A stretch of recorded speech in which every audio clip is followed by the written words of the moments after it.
What we need, what we need. We're not gonna give up. Hear what problem child saying?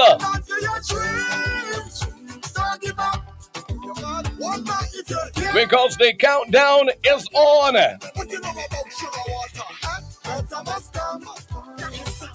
So once again, let me say good morning to each and every one of you. Welcome, welcome to the Newtimes Program. And hey, we slowly heating up, we slowly taking the tempo up, ladies and gentlemen, because you know what time it is. Yeah, man, we getting ready to head into convention, ladies and gentlemen. This coming Sunday, we heading into convention. And of course, next week, Sunday, we gotta be heading to Petit Bordel. And we're calling out the entire NDP family. Time to you to organize yourself. Take out the yellow. Get your flags. Get everything ready. Your vote will decide our destiny. Your vote will decide what you want to be. And I'm saying good morning to the whole of Leeward right now. Our country. Because that is where the bus is at. And use it well before it's too late. If it is that who you're voting, well, beyond a doubt. When you're voting, vote them out. Vote them out. If it is they prove it to be only full amount. When you're voting, vote them out. Vote them out. If it is the time is now that change should come about. Just as how you vote them in, vote them out. Register and vote them out. If they don't see, vote them out. Stain your finger and show them no mercy. Put them out with total scorn and utter disdain. Let's put our country together again. Put them out of power to be their reign. Let's put our country together again.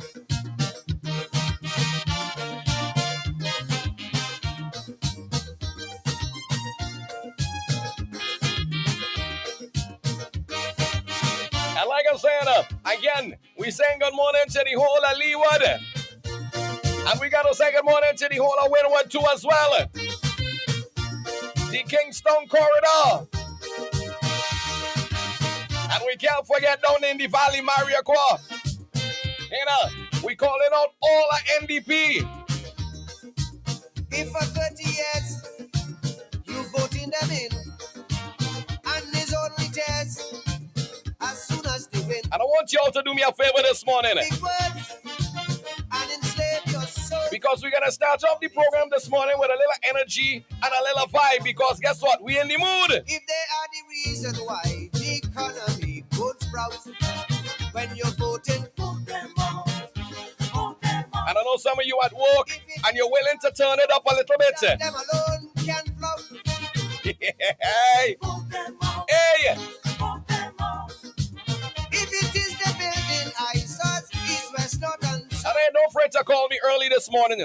Let me know exactly where you're calling me from and if you're ready for convention. Totally. Tell me if you're ready for elections. Rescue the country. Vote them out with tempo. They have we in vain. Let's put our country together again. And if I tell you they're in trouble, Out with Calypso and joyous. they're in trouble, ladies and gentlemen, and they know it because guess what? The ship is sinking. FOS from the Trinidad. Location 7 miles off the coast of Venezuela. Because we coming in, and we coming in strong. The whole of Leeward, good morning.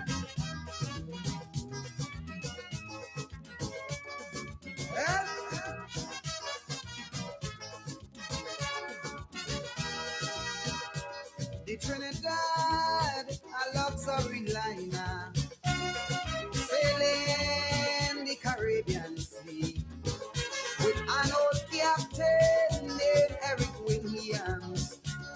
Oh yes, it's smooth and free, but sadly Eric Williams passed away. The ship hit rough water that day. Someone turned the bridge over to a captain named Chambers. Me blood crawl, things start to fall. Hold me head when I Hear them sing, hear them sing. Captain, this ship is sinking. Problems. Captain, this seas are rough. Time for them to go. We gas tank almost empty, no electricity. We oil pressure reading low. Shall we abandon ship or shall we stay on it and perish slow?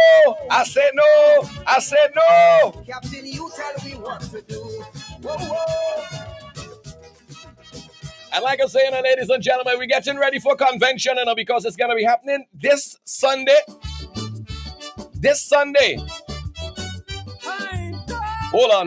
Not that one I wanted to play this morning at all. Wait, man. Wait. Don't mess me up so early this morning, man.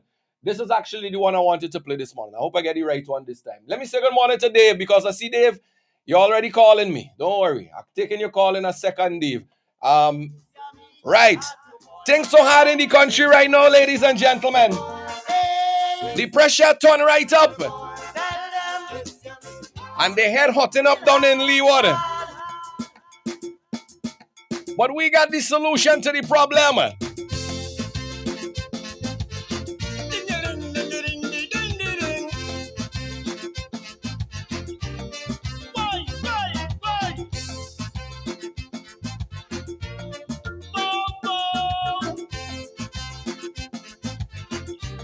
I know they say this one gonna be nice, Dave, good morning. Good morning. How are you this morning, Dave? Well, you're early, so that means you're excited. You put him in the mood, you see. Come on, now, man. You put him in the mood because where they I could only look out. So I am dependent on those able-bodied men and women to bring the news and to create. Well, before I forget, I heard the new candidate for Central Leeward in the person of Mr. Conroy Huggins last evening in an interview with Jomo Thomas. And I tell you, I don't know him. I have never met him and so on in when I was on the road, so to speak, on my feet. But I was very, very impressed with that outstanding record he has behind his name and all what he has done in that community. So, listening to that alone, and we have civilized, sensible people in that part of the world. I don't expect nothing but success and victory at the polls for Mr. Conroy Huggins. Nice. Lovely radio voice, very skillful communicator. Or Jomo will ask him certain questions, and even Jomo at the end of it said to him that he did very well, and so on. So I am pleased. I am pleased to hear that. And then, of course, in the northern part of the country, you have Dr. Kishore Shallow. Come on, now, man. And I tell you something, the biggest disappointment for me, yes, I know we have a prime minister who would love to tell anybody what he wants to tell them and believe that it's only he maybe could run St. Vincent and the Grenadines. But I feel ashamed because here we have a Dr. Kishore Shallow, president of Cricket West Indies. I saw a video of him addressing that symposium in Trinidad on cricket, and to see all those big guys, the kind of audience he was addressing, and the way he came over, I felt good. I really felt good as a Vincent. And these are the kind of people we want. Right. But I tell you, the Prime Minister of this country disappointed me when he started with his negative vibes. All because he was not able to run away or brainwash or use Shallow as he uses other people So within his party. In short, in all of what you're saying, Dave, is that you are happy and that you are impressed with the direction that the New Democratic Party is taking, especially on the Leeward corridor and across, getting ready to head into the election. All right, we want people of substance. And to my good friend there in the north and in the northern part, again, I'm speaking of no less a person than Chevron. All right. And I heard Leacock describing her of her own political initiative, the way she addressed her people in that constituency. All right. Keep it up. All right, Dave. Keep it up, Chevron. All right, Keep thank that you. spiritual side. We need that.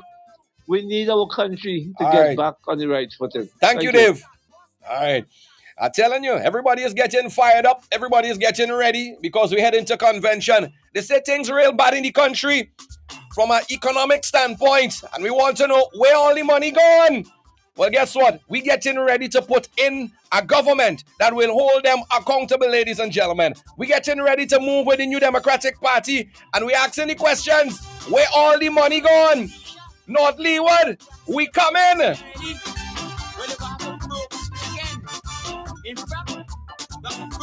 Watch North Leeward next week, Sunday. They calling me, cooking Jummy, waiting for me. Crazy, it's Boboli, them Boboli. Come here with me, do with me money. The pocket empty. Cause all the money. I say it in the heavy bank, all the money gone.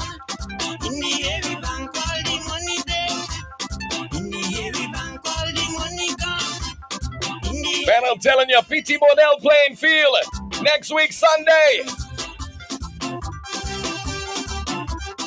Every nook and cranny. Come see the droves and droves of NDP supporters, and we head into Leeward next week, Sunday. Marry her, call her wifey. The manager is still Miss Mary. Become a slave for the lady. All she gave is a drop of honey. And if you win me. 6 minutes after the 11 o'clock hour this morning, I think we have a caller on the line. Caller, good morning. Hello? Hello, good morning. All right, we lost. From Canada, Mrs. Martindale from Hollywood, who lives in Canada, just called to dig up all the candidates. Ready to vote. Ready to move. Yeah, man, we're ready to move. I'm campaigning on my phone. I can't wait. We got to get rid of them. Good. Morning, Mr. Leacock. How are you? Good. Good morning, everybody. Well, Hannah, to dig up all the candidates. I am glad to hear that, and the fact that even though you are not here on the ground with us, that you're still campaigning hard in Canada for the New Democratic Party. I am from Hollywood Redemption Shop, but you can't go with me. I'm born in Hollywood. Go shallow go. Go shallow go. My boy, I'm campaigning on my phone all over the country in St. Vincent. Love that. Get rid of them. Love that. All right, my dear. Thank you. All right. So let me say good morning to all. As they call them the foreign base NDP supporters. She said, go shallow, go. And of course, we gotta big up Conroy Huggins as well, Central Leeward. Good morning.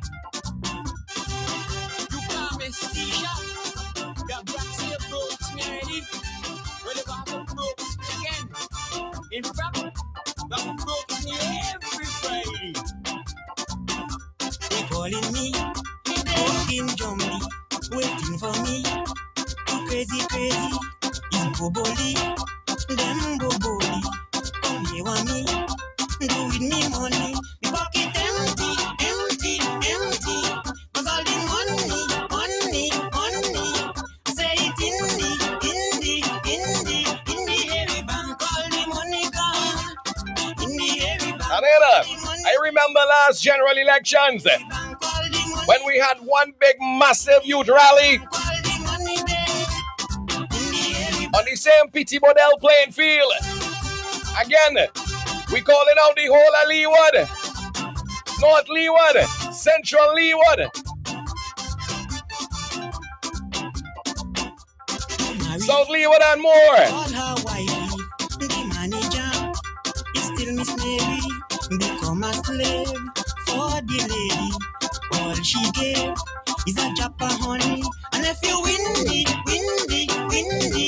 cause all the money, say it in the hairy bank. I don't know if you all heard when Mr. Huggins, Conroy Huggins, spoke at the opening of Siobhan John's constituency office, because he was hot and he was fiery, and the people are definitely behind Conroy Huggins in Central Leeward to make the move and to make the change. And guess what? I don't know if all you saw it, but from the time they announced Shallow, ladies and gentlemen, it became an instant problem talking about who is shining star and who ain't shining star. The man say, hey now, me ain't no shining star. I am what? I am a supernova, ladies and gentlemen. The man ain't leave him out anymore at all. Not Leeward. What a convention.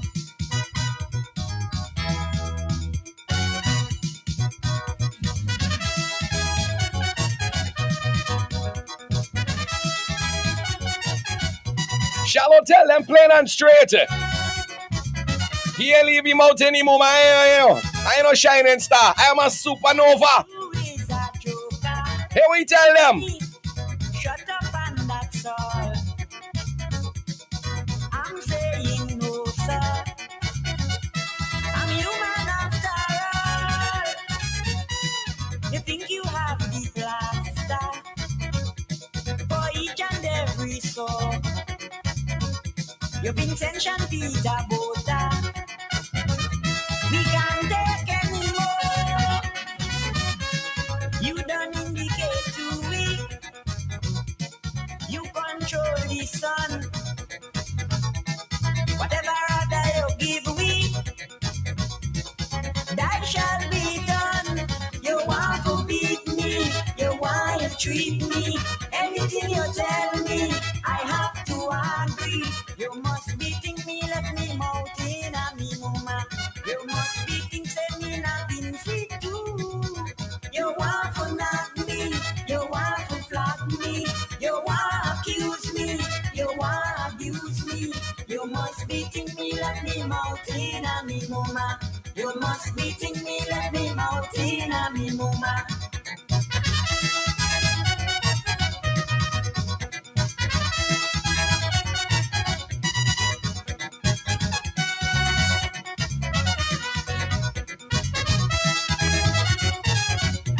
Westminster in your bosom, confusing your sensibility. Modern colonialism, wavering over we. If we damage to frail equipment, we should be punished, I agree.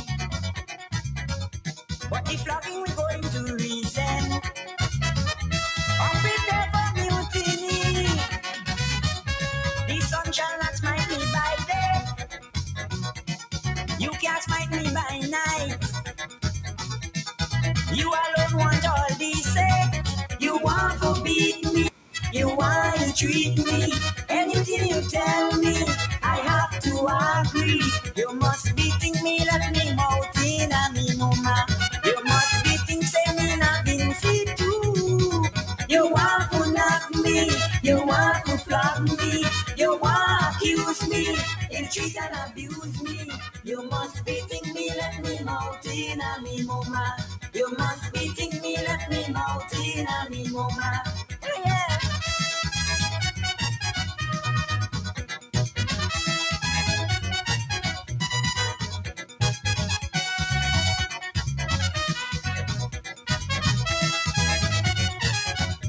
You run with Teresa. You are a national head. You want the media. Say very if you say that. You're treating Vincent and people like they treat the Israelites. We made a mistake and grumble. You turn off the searchlight.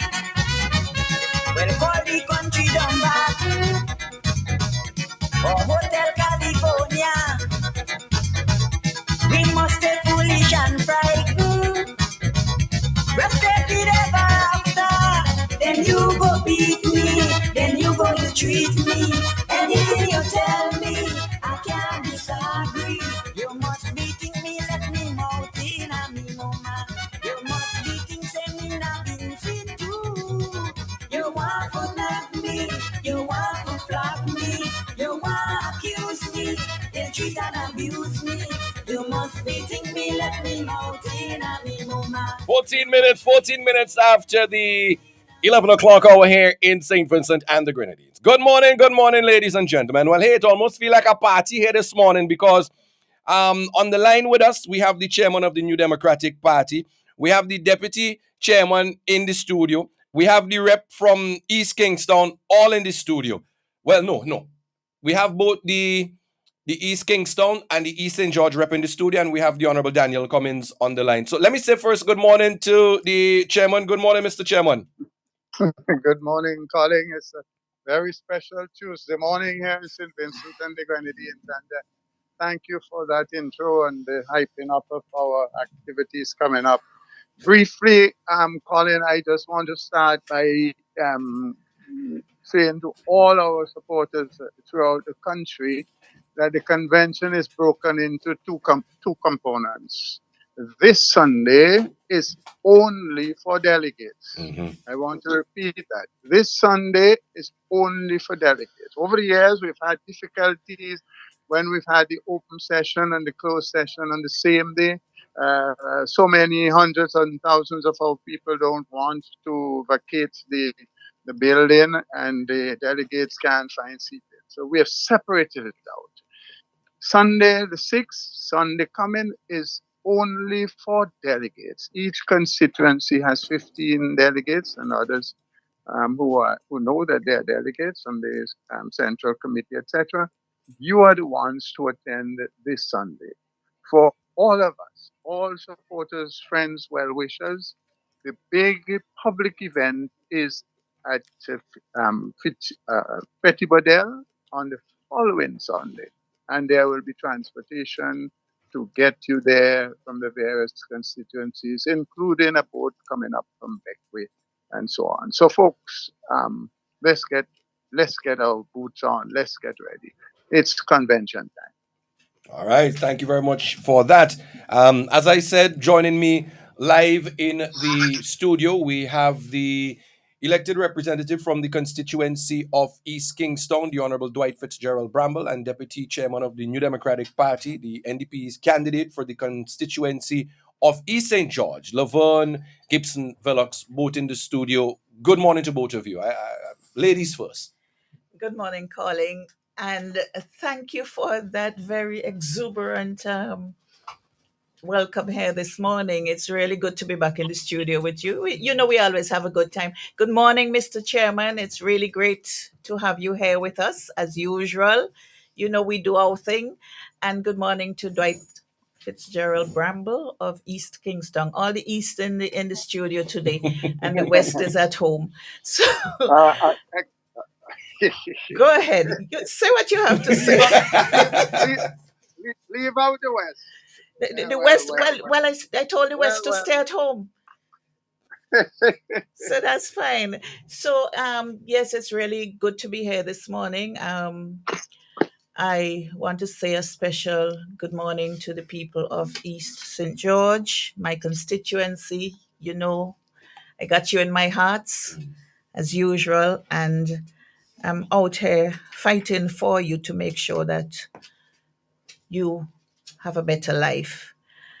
On a less than bright note, we had a very tragic incident in East St. George on Sunday night, and it is most unfortunate. Somebody that we know, some people that we know, and I just want to reach out to both families, the victim and the accused. I don't know if it's gotten to that yet, but to tell them to be strong. It's a difficult time for them, and reach out at any time at all. And then yesterday, the young guy that was found on the beach, is from Fairhall too. Just wanted to reach out to his family and extend my condolences to everybody. I'd also like to extend sincere condolences to the Gilbert family at Choppins. My girl, Miss Gina, mother, passed on, and she would have been 105 and 106 on Saturday. Wow.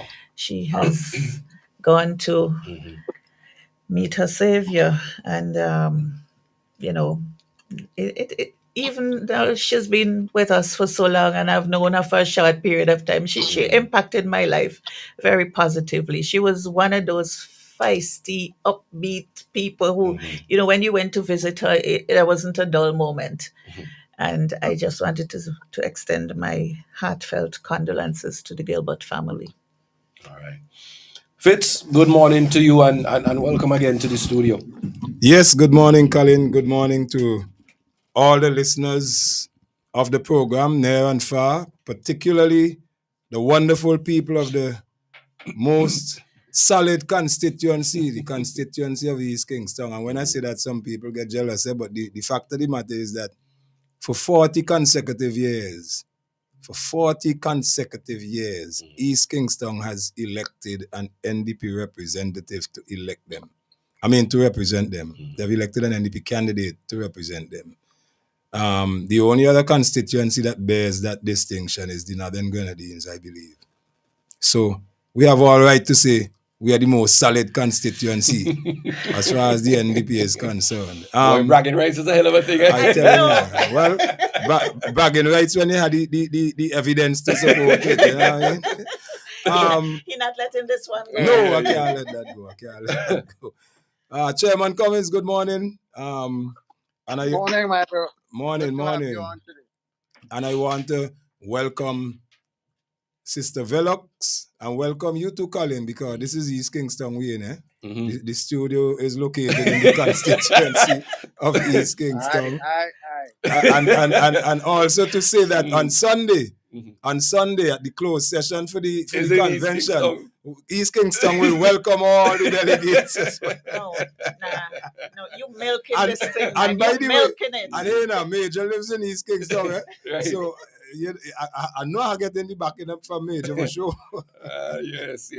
East Kingston strong. We get it. Yeah, man. But particularly, and I want to follow Sister Velox's expressions earlier. With it's a somber moment for me, and for the people of East Kingston, as Sister Velox mentioned earlier, the discovery of a body of a young teenager, Matthew. I knew that kid. I knew him. He knew me. I was surprised one day he came up to me outside Kentucky in Annisville. And he said, Bamble, buy something for me for eat. And I'm looking at the kid like, how did you know my name?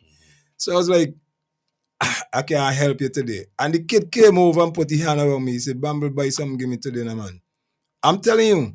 And invariably, I would see him, as is the case with some of the other street children too. You know, I've gotten to know them. Some of them know me. And it's really, really sad. Suffice it to say, and let me just also use this opportunity to extend my condolences to his family and to all those who are directly affected by that tragic incident. I have subsequently been in communication with the police, and I don't want to say confident, but I am encouraged that this one would be solved sooner rather than later. That's the most I will say. But I've been in conversation with the police. I have been interacting in certain different situations to try to see how I can help to help the police on this one. Of course, it's my constituency, you know, and but it's really sad. And what makes it even more telling for me is some people view the Cyan Hill Beach area as a sort of a I have to choose my word carefully, but history has shown that several similar incidents have occurred in the Cyan Hill Beach area. And just this morning when I was on another radio station speaking about cost of living and the social impacts of cost of living and so on, and the issue came up. And I made the point, I reiterated my commitment to developing that area. Last election when I proposed a water park down there, many persons who are of a different political ilk sought the opportunity to rubbish the idea. But that doesn't faze me. I am of the view that there's tremendous potential in the Sion Hill Beach area. It is the only beach in the suburbs of Kingston. I mean, for you to get a beach outside of Kingston, you have to go basically in another jurisdiction. The closest one is Indian Bay, which is in Sister Velox's constituency. On the windward side. No, that's in West St. George. On the windward side, and then on the leeward side, the closest one is Lowman's Bay. So Sion Hill Beach is quite aptly located for many reasons. I mean, you have a tourist ship coming in, for example. Imagine if you have a well-developed Sion Hill Beach area. A tourist ship comes in. Hundreds of tourists can go down there and spend the day. You have a water park they can enjoy. You have restaurants. You have shops. You have your little hotel area. Whatever you want to do. And to top it off, there are two young men from Sion Hill who now currently reside. They live in the States. They're engineers. And we discussed the idea of developing the area. And they touted the idea of why not include something like a boardwalk from the bottom of the tarmac, come all the way along the coastline to the Sion Hill Beach. You develop a boardwalk, people can go and ride their bicycles, people can go walking for exercising, and so and the ideas are not they are not exhaustive. Right. And it's not impossible once we thinking outside of the box and being open-minded. Well, I wouldn't even use the word impossible in the discussion. I would say it's very possible. And we need to expedite that possibility when we get into government. I certainly will, as a member of the NDP government, as a member of the cabinet, I will be pushing very hard for that because there's so many benefits that can be derived from developing the Sion Hill Beach area. So many benefits. I mean, you're talking about employment, you're talking about tourism, you're talking about social engagement. You're talking about providing opportunities for young people, young business people, and so on and so forth, culture and that kind of stuff. So, unfortunately, what happened last night is a grim reminder of probably the most challenging social issue for us right now, which is crime, closely related to abuse of our children and our women in particular. So we really need to double down and redouble our efforts to see how we can address this issue. And it cannot be adequately addressed until a proper assessment is done. And I know sometimes when I speak like this, some people think I sound academic, but the reality is, if you don't know what is the problem and if you don't know what is the source of the problem, you cannot adequately attempt to solve the problem. That's true. You have to identify first. Exactly. So, I know the issue of the street children is a whole different issue by itself, and maybe we can get into a little bit of that later on, because I made the point this morning, the Prime Minister pontificated one time in Parliament when I raised a question, and he was like, there's no connection between poverty and crime. He's like, if a man come and kill you, he come in and kill you, tell you he killed you because he poor. And I was so disappointed at the very pedestrian and elementary analogy that the Prime Minister made. But it's not for me to critique him today. But my job today is to point out solutions that the NDP has and the team, the quality team that we have, that's more than capable of presenting solutions to many of our challenges that we face today. The issue of street children, I am convinced, is connected. It may not be the only reason, but it is connected to the issue of poverty, of social depression, of social oppression, and these kinds of things. When I was growing up, you hardly saw any children on the street like in the form that you see them now.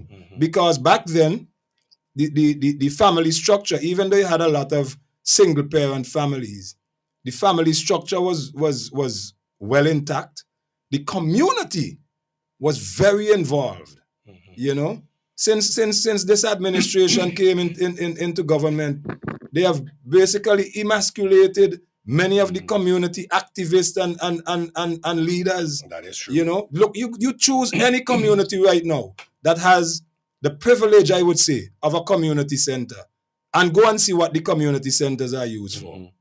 And the lack of activities that are happening in those constituencies. They're locked up. They're not available. Same thing with sporting facilities, hard courts, playing fields, you name it.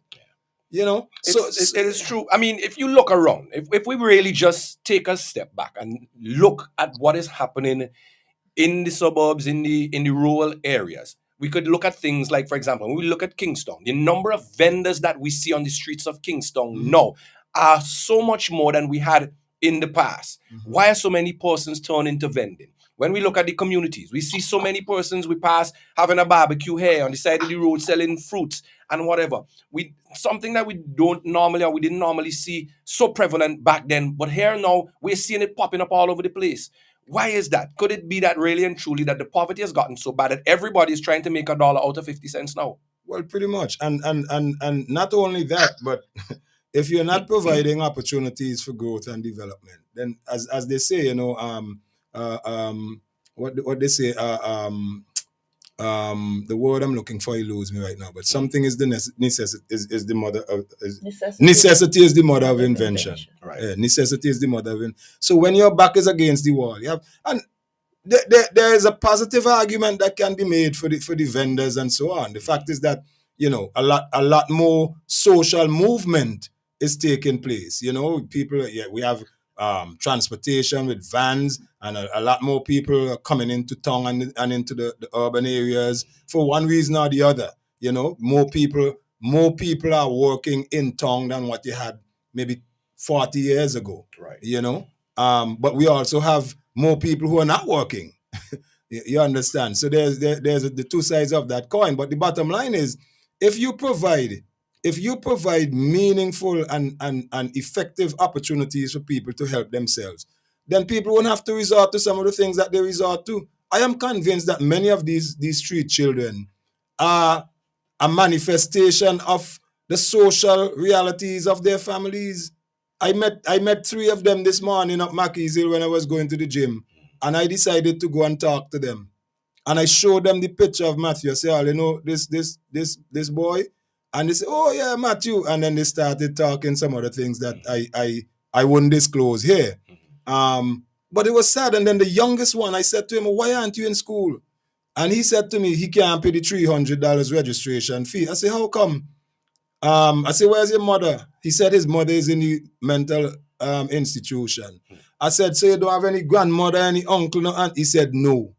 I mean, that just gave me goosebumps, Sister Velox, because I'm sitting there looking at a kid who's helpless, and the system, whether we like it or not, the system is not adequately prepared to deal. We just condemn them and leave them on the road. But the same administration bragged and said no child will be left behind. Exactly. You know what I mean? So how does that equate? So now it's my responsibility to seek help for this child, and I've started doing that this morning. As I said, I'm not going to get into too much detail about that because there's a crime that needs to be solved. Suffice it to say that I've been in contact with the police, and I intend to follow up, if for no other reason, to try to get help for that young boy. You know? I just wanted to add something here with all these young boys, especially being on the streets. What's the situation with the Liberty Lodge up there? That used to be when Jules Ferdinand was there at one time, and they used to be involved in a lot of projects. You know, they learned a lot of skills. What happened to that sort of situation? There are a lot of people who came out of that system and are now, well positioned in life. So my thing is, the Liberty Lodge provide a means to an end to better people's lives. So why is it not being utilized? Why are all these children still on the street? And there are a lot of them. I think Sister Velox, a big part of the problem, and we in the NDP, I know we have started exploring and putting together policies that would address the very important issue of what we call our social safety nets. You know, for example, do we have any adequate facility to accommodate abused women? You know, I know that Nyla John Prince, for example, has been calling for a sexual offenders registry for the longest while. You know, those are all important pieces of the puzzle to address this issue, this burning issue of what I would call social deprivation of meaningful opportunities for people to develop themselves. You think these kids really want to be on the street? Most of them don't. They're there because they don't know any better and because they can't do any better. And Let's face it. And in the case of the sexual offenders, they go to jail, but they come back out With and the they're same, right amongst exactly. us again. There's no rehabilitative process, yes, nothing in place, you know. to continue smartly with their destructive behavior. I know that we in the New Democratic Party, I mean, you know, we almost every Monday morning we highlight our policies, we highlight what we're going to do. You don't hear people saying as much as before, oh, what are NDP's plans? You know, you don't hear them saying that much anymore. The plans are out there. What you hear them saying more and more now is, they don't give out too much of all the plans because they go thief the idea. So you can't win one way or the other. But you know? if you pay attention to a lot of the things they're putting out, they put out a lot of information for courses and you know, they mirror what we put out similar. there as our plans. Quite similar. It's like they wanted to hear what we were doing and they, you know, pushing it as if it's their thing. But I just want to yes, Mr. want to Chairman. make a brief interjection on this topic. Sorry, Sister Laverne. And I also want to go back on the Siren Hill thing, but I can't help but making the observation of the genesis of so many of our social problems. Nature mentioned on the radio several weeks ago the fact that the the fellow we have here has $1.5 million. This is from social development. It is perhaps more than the ministry itself has in its budget. That he alone administers for children like the one Fitz has just referred to. Folks, under an NDP administration of yesteryear, the government service had competent people who were trained to do the necessary screening, sorting, and allocation of resources to people of need. This kind of child on the street whose parent can't help him with nobody else could not have fallen through the cracks on that NDP government. But when one man gives the power to himself to use the funds to help children, and people can go and get hairdo and go to Kadooment and so on because you have to come to him and him alone. That is a significant part of our problem. On the Siren issue, don't you forget that were it not for the New Democratic Party and the Solid Waste Management Unit that was established in the CWSA, you couldn't be thinking of doing anything at the Siren Hill Beach. Why? That dump at Annisvale was just around the corner. And the putrid liquids that were flowing from that were carried into the bay right nearby Siren Hill Beach. So it was not a safe place to even put your foot, much more to go and swim. Fortunately, that has been closed and properly dealt with for a number of years, and it will take perhaps another 10 years or so before it's finally to the stage where the site can be used. But most importantly, that guilty, dangerous water is no longer contaminating the coastal area there in Siren Hill. And I totally endorse the concept of developing the Siren Hill Bay into a fantastic park. Part of it, obviously, because down the road, this area that used to have the dump in due course will, and it's a significantly sized area, will be available as an appendix to whatever you're doing there, because you can create recreation and other facilities right there at what used to be the dump. Yes. because of the NDP's vision in properly closing out that place and making sure that the contamination that was going on there for years. I mean, Fitz, you were a baby when this was happening, man. The people of Sion Hill and Cane Garden there used to be attacked by the fumes, the dangerous fumes coming from that dump, because everything used to be burnt there, including tires. Somebody like Monty Mall who lived on the ridge could attest to the blackening of his screens on a regular basis from the smoke coming from the dump.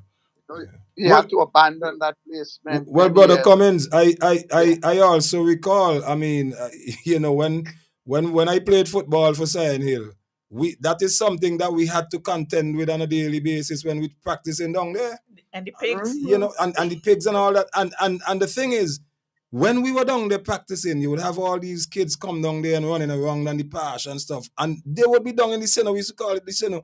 Them kids used to go down in the Sino, and I guess because they didn't really know any better, they just go down there and they play and they look and they find something and all this kind of stuff. So I understand, and I'm familiar to some extent with what you're talking about, Brother Cummins, Yeah, but I would tell you it even went further than that, a lot of the rejected tin stuff were dumped, including things like ham and so on. And my brother, they ended up in shops. People used to go and rummage and collect the stuff that was expired and so on and supposed to be buried there. They were just dumped. And so there was no control. That place was a disaster on so many different levels. But weren't you at the helm of the CWSA when that project was implemented and that whole area was fixed up? That's the point. That's why I can talk So take your credit now, man. Come on, don't be too modest. Sometimes you have to take your credit, Brother Cummins. No, we took on the project of solid waste management and ultimately brought solid waste management into the CWSA. We're the only country in the Caribbean that has a solid waste management unit within the Water and Sewage Authority. And that is one of the main reasons why the solid waste, the sewage, and the water are still financially viable because of the sharing of the managerial and other resources at the CWSA.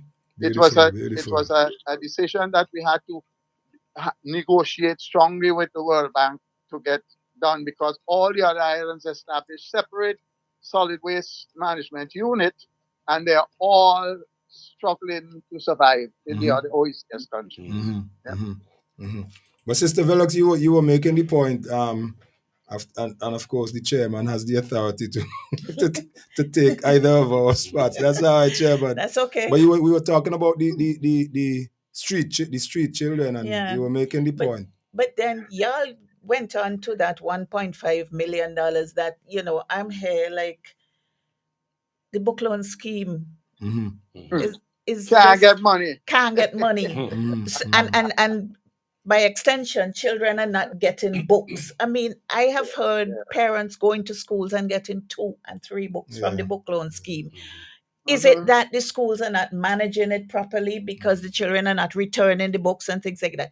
Every year they tell you about latest edition. Sometimes the latest edition is one word changed someplace in the book. And we have to look into these things because the children need their tools to learn, which are the books. Let's tell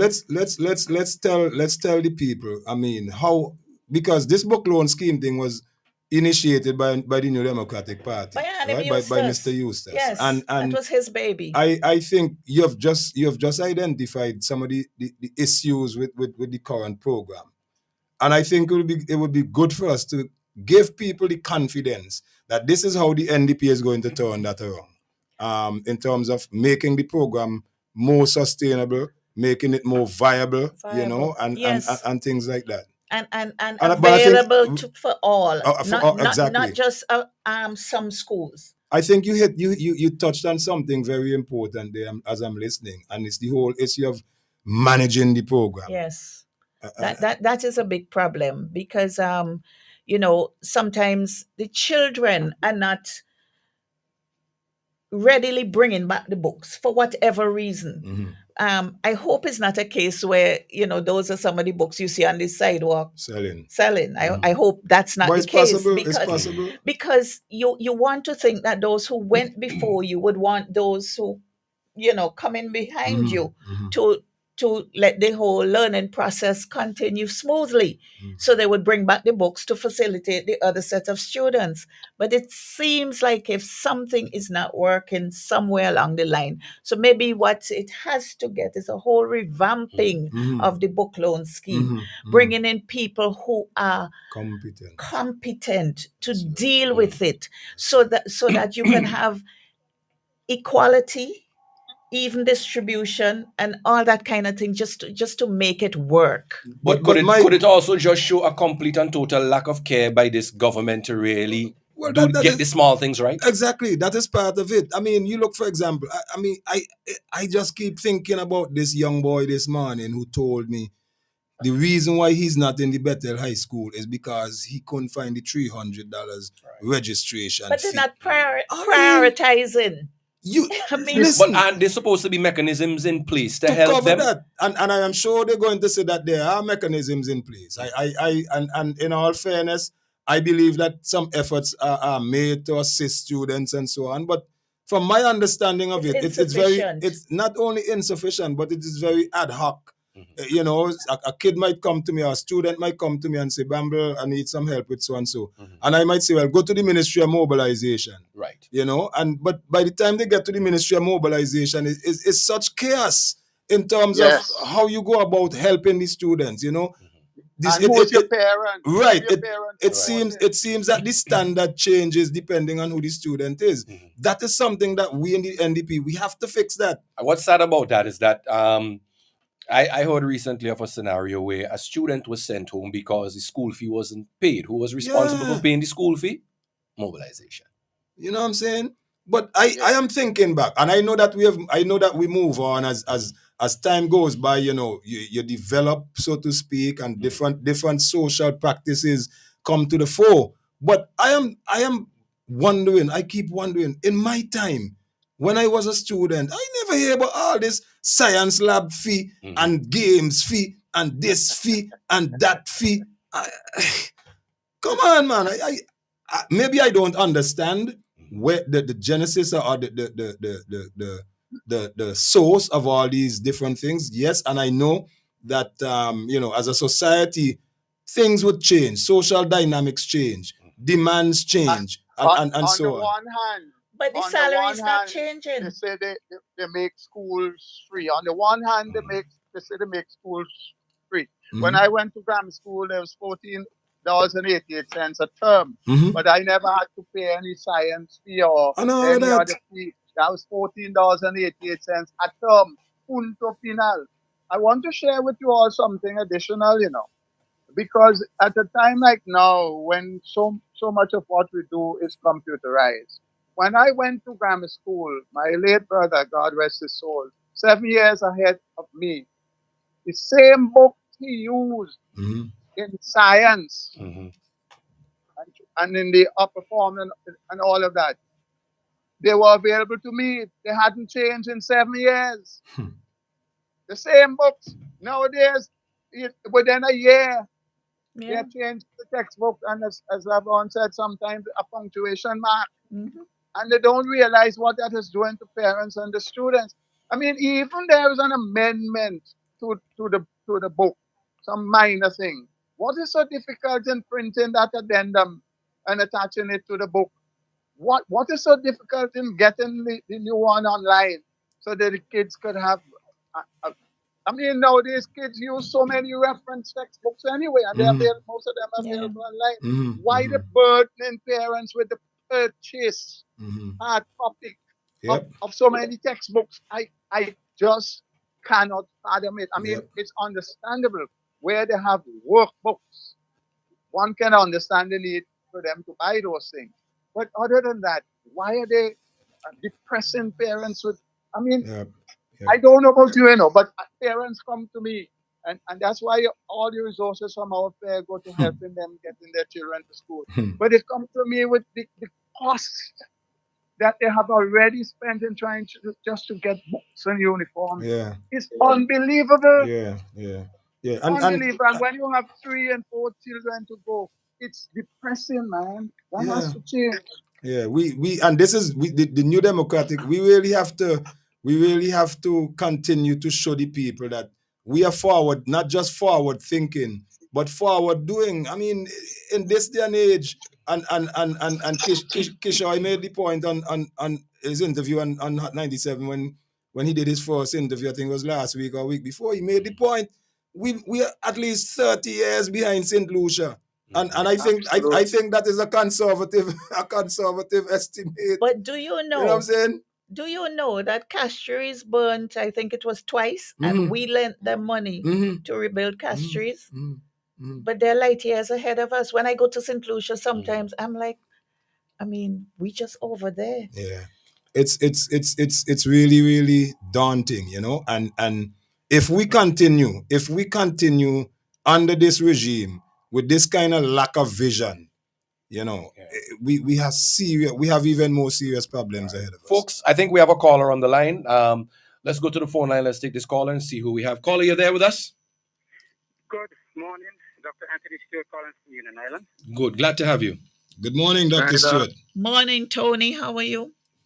I'm doing fine. I'm just here trying to do some work on my farm. Well, I don't have the privilege of addressing you as Tony, so I will address you as Dr. Stewart. His brother was married to my cousin. Okay. So I will tell you how I dealt with that situation when I was at school. Which situation? Which situation, Doc? Well, students don't have enough finance to deal with their school problem, whether to pay the book loan scheme, pay their lab fee, and whatever else. I think all the fees are good fees, and they need to be paid. The solution is an economic one. So how I dealt with it at school, I'm not too sure if it was successful. I introduced bookwork. If a student needed something, they can get it from me as long as they're prepared to do some work on the school compound.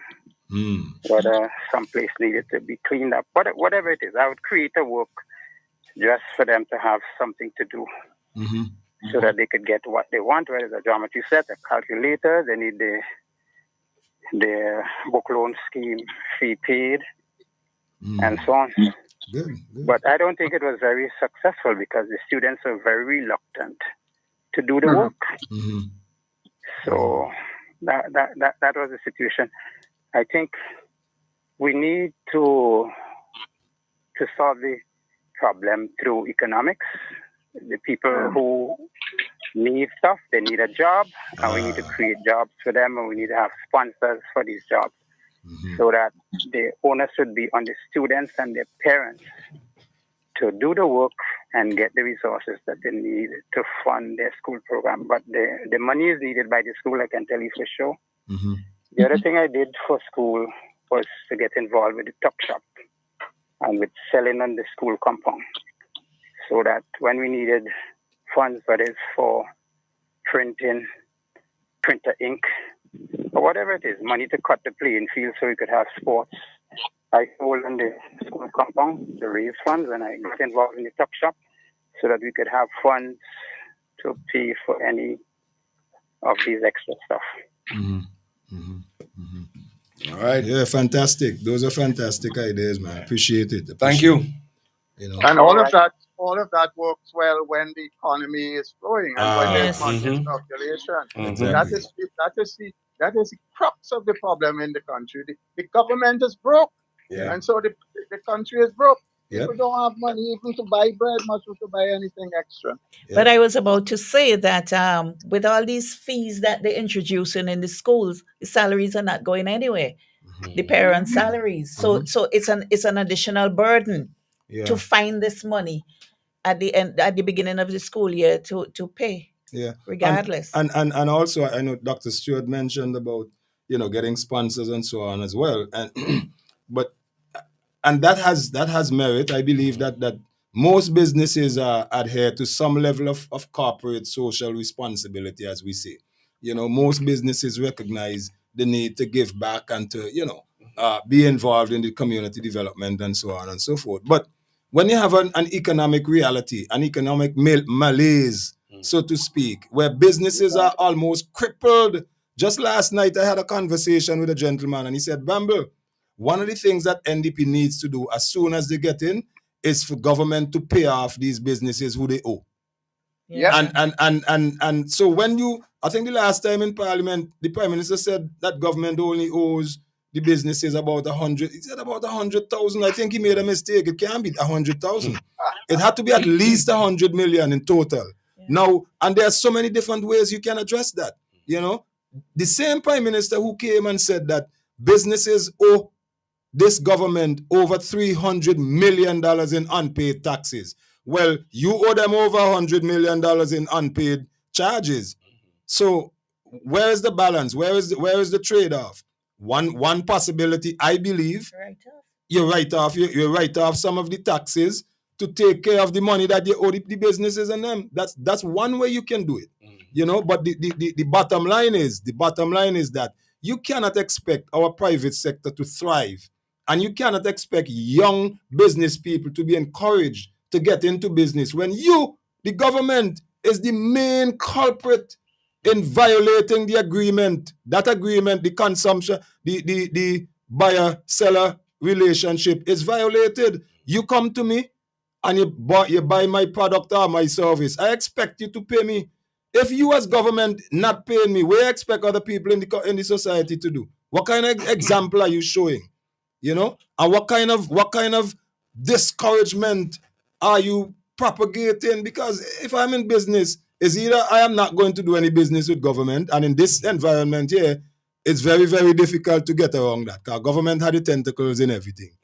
Right? So it's either I don't do business with government and struggle even more, or the government must step up and honor their responsibility, pay the businesses we owe them. But you think with this administration being so cash-strapped, can't financially, that they would even consider writing off any sort of tax waiver for these businesses? Well, if you're not going to do that, then you have to find the money to pay them. You have to find the money to pay them. You owe them. But clearly they don't have any money to pay them. Exactly.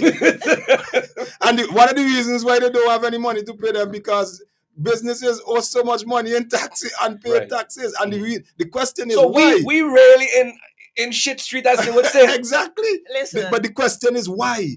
Why so many businesses owe so much money? That is the question that ought to be asked. This situation is just too serious to even smile about. It is ridiculous. It is not good for commerce in St. Vincent and the Grenadines. It's not. All right. I think we have a caller on the line. Caller, hello. Caller, hello. You there with us? All right, we lost that caller. Let's try another one. Caller, hello. All right, we lost that one too as well. And then Colin and Sister Velox, Brother Cummins, and all the listeners. You have companies like Renault coming in here and getting total exemption from any taxes. You understand what I'm saying? Well, I just use Renault as one example. I ain't want to list the whole name. Because we're going to be here until 3 o'clock. No, I only call that one because it's in your constituency. They over the river, across the street. It's ridiculous. We have a caller. Caller, hello. Welcome to the program. Yes, good morning, and good morning to my representative. Let me say, Charles, good morning. Welcome. Let me say good morning to the strong lady of East St. George, Mrs. Velox. It's wonderful. It's a wonderful moment to hear you on air again with Colin and the team that you're there with. Fitz, I still could score a goal on you. I just going to say. So you see, I speak before you, so which means... Charles, you hold on. I just going to say, you're bigging up Sister Velox. You're afraid for bigging up because you never score a goal for me. No. You never score. Always are your problem. Let me say good morning to Mr. Cummins. Mr. Cummins, I don't know how are you feeling. I'm guess that you're strong and vibrant and ready to go. But the good Lord has keep you strong after experiencing your damages and so forth. The good Lord is having you there to see that the people see that you are a strong man and you are there for a reason to move on and help the constituency for a better St. Vincent. And Mrs. Velox, you and your team that you have in East St. George are going wonderful. Who doesn't like it? Then they don't know what is happening. And I know I've been trying to call this program sometimes, all the time, and I don't get no response, no good response. But that's not a problem for me as long as I'm on the ground and I know what is happening in my constituents. Something I want to ask you guys, right? When this government got into office, you remember what their complaint was about? That they weren't getting roads fixed and all these sort of things, right? But today we can see that the roads are worse ever than it has ever been in the time that they wanted to get into office because of roads. But look at what they're doing to St. Vincent now. They're gone beyond roads. They break all the barriers that NDP government never put St. Vincent in, because Mr. Mitchell and his team never had St. Vincent in the way that this government have this country today. And I am one who would speak out formally about it, because I have my children and my children have their children. And I want a better St. Vincent for them, because I would tell anybody for one reason why I should make anybody join the New Democratic Party and vote to get rid of this government, just because of the NIS. Yeah, the NIS. Look at what they're doing to the age group for people to get their money. How long you have to wait, and still when you're dead and you're gone, you don't enjoy your money.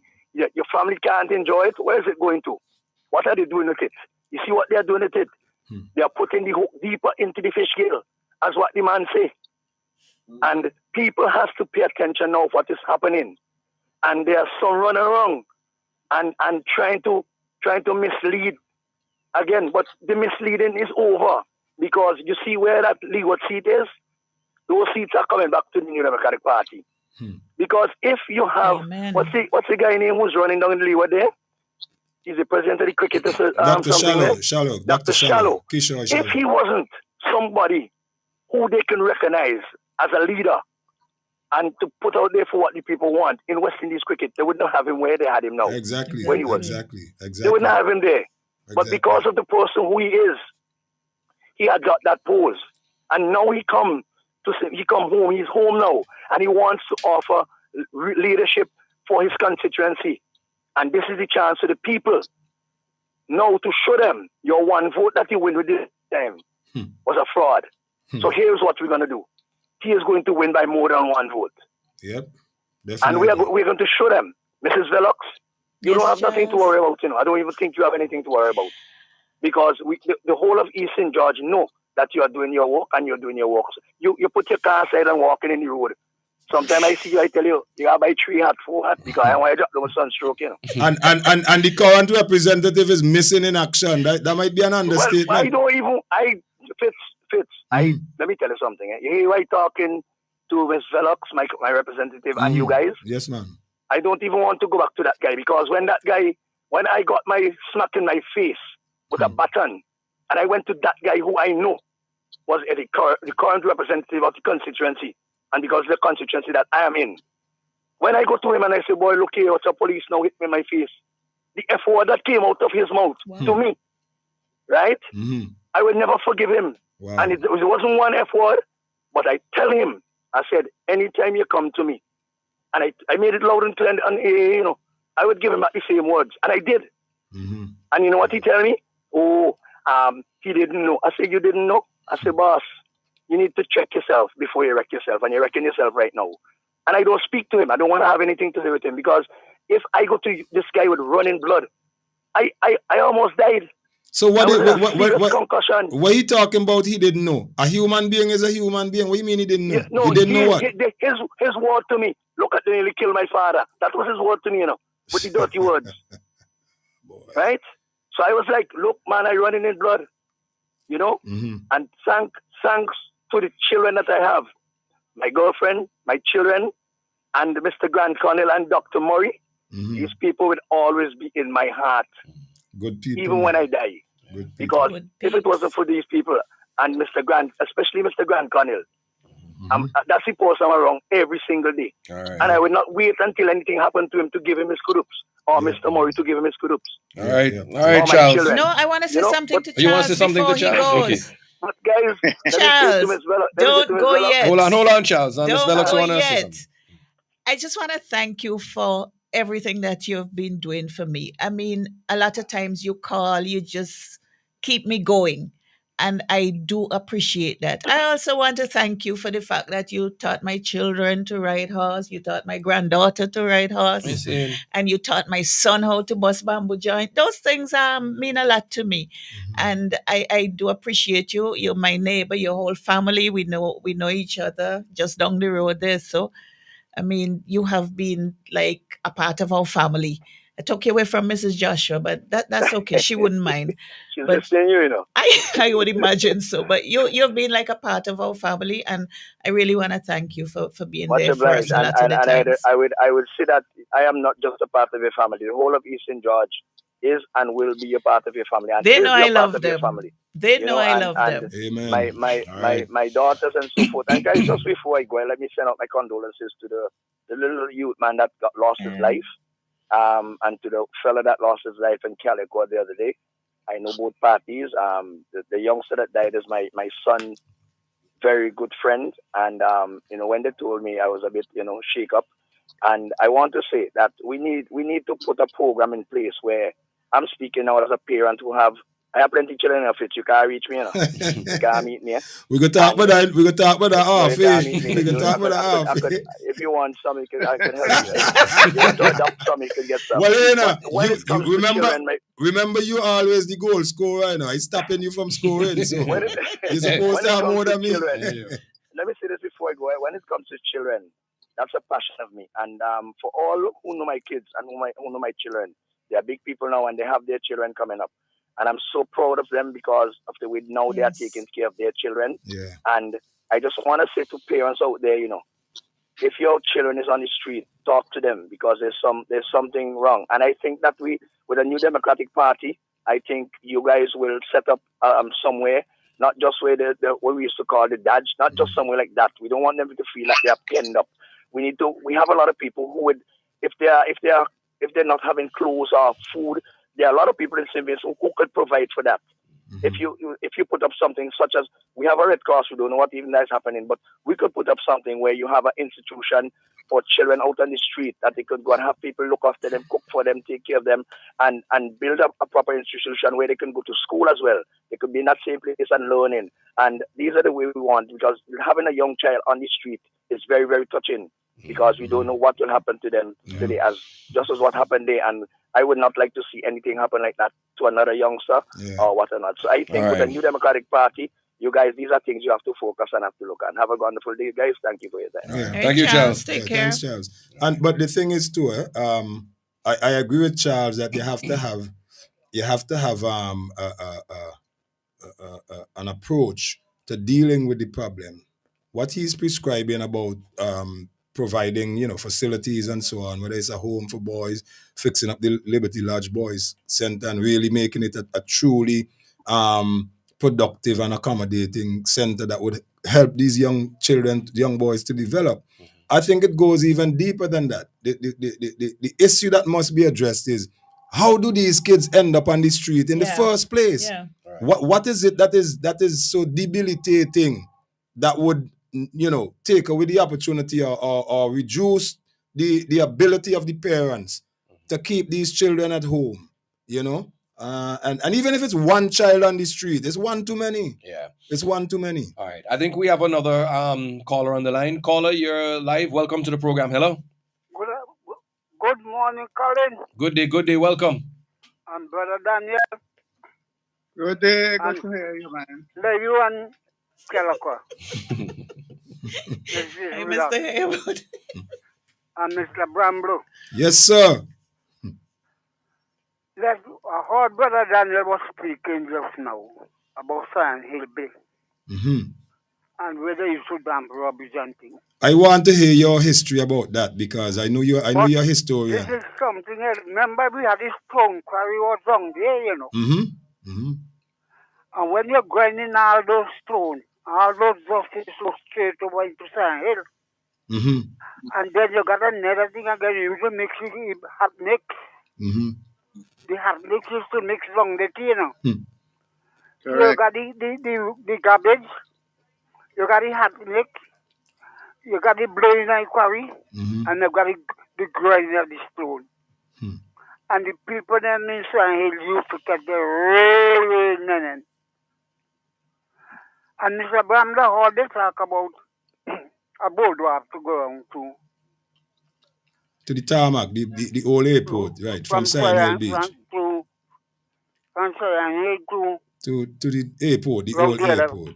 What you think about that? What I could tell you, we're going down now. Remember, you got a pass there now. I know. There's a walk, a footpath. In them days when you're going to Great Head Bay. You have a footpath, yes. When it came, we used to come to Cyan Hill and go to the pass and you land straight on the beach there. Mm-hmm. So if you put a boardwalk there, it will, and you take it from Cyan Hill Beach, it will be very easy to go to this Great Head Beach. Right.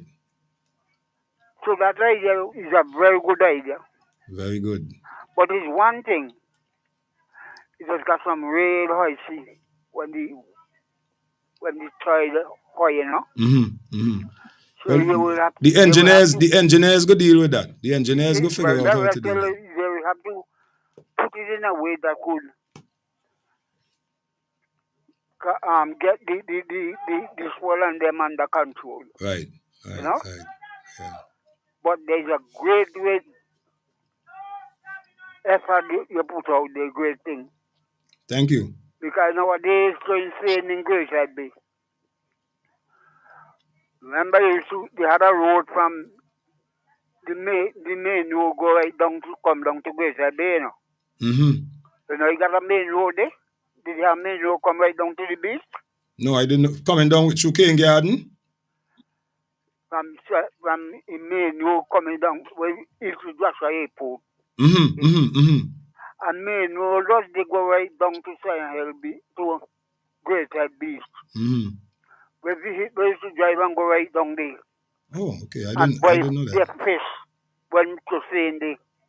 Oh, yeah. I know what you're talking about. Yes. And people used to come there with their basket and buy their basket of fish and put on their head and go all up in bed and then play for sale. But up in the top corner is where the calm water is.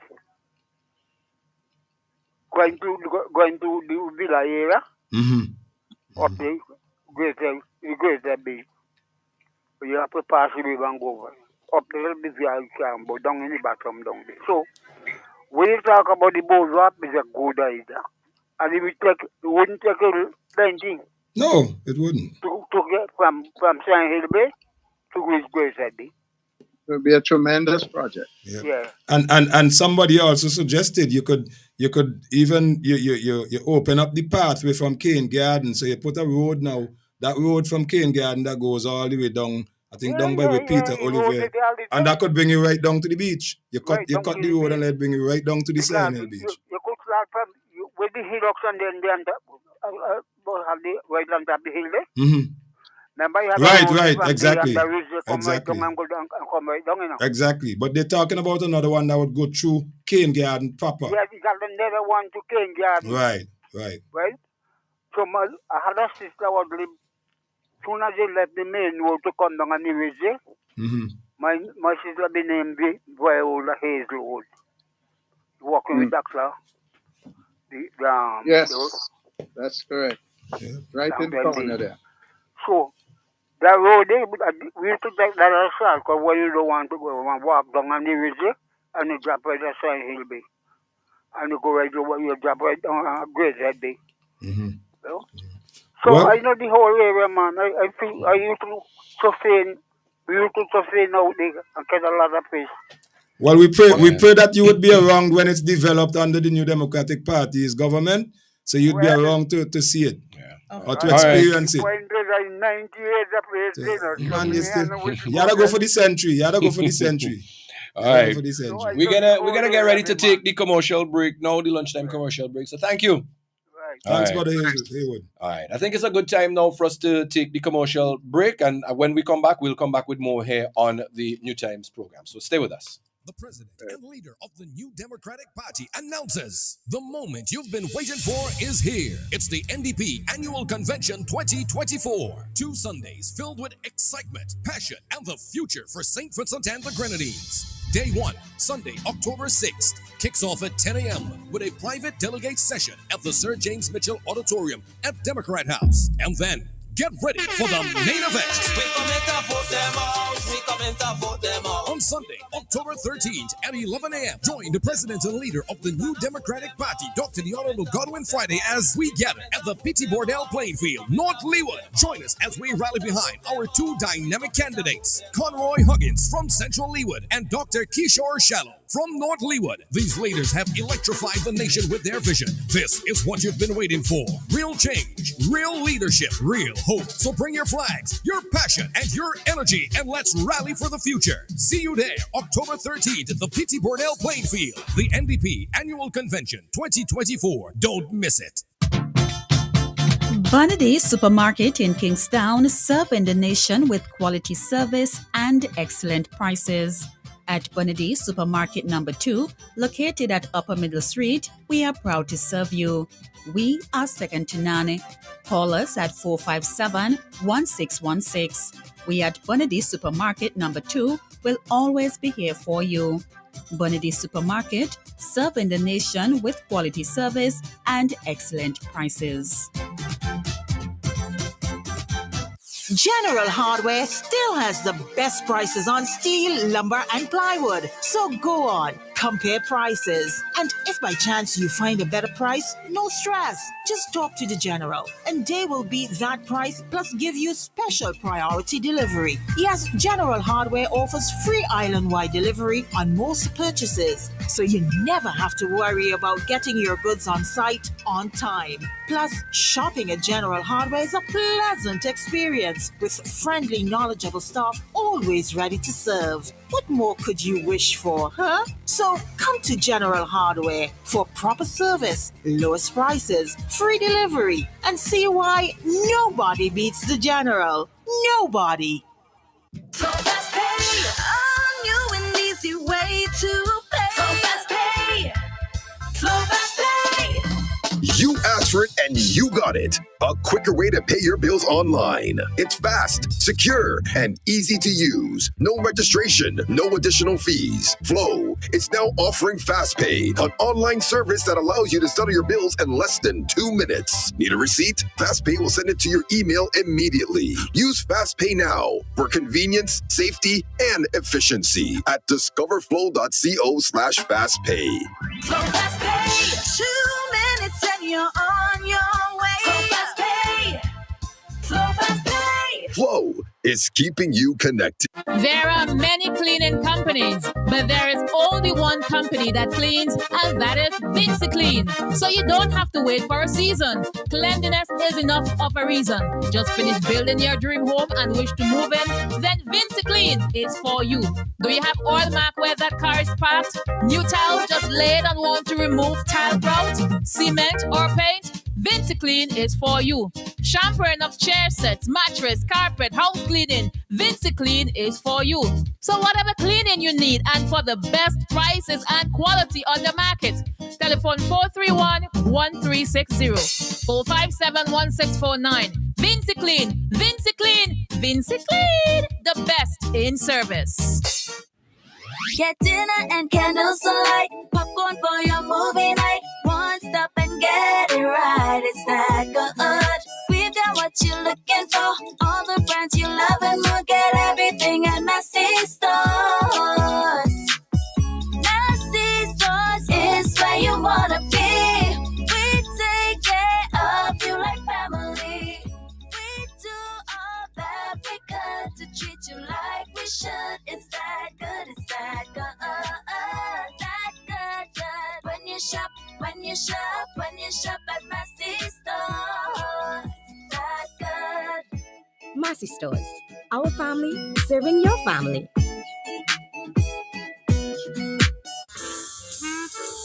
Lewis Pharmacy. We specialize in friendly service with a personal, professional touch. Hence, we take pride in offering patient counseling on all prescription and over-the-counter products. We welcome inquiries on prescription drugs, vitamins, herbal preparation, fitness nutritional products, cough, cold, allergy, and all other health care products. For the convenience of our patients and surrounding community, we are situated uptown opposite the bus stop at Juicy Building. Our opening hours are Monday to Friday, 8:30 a.m. to 5:30 p.m. Saturdays, 8:30 a.m. to 1:30 p.m. Lewis Pharmacy.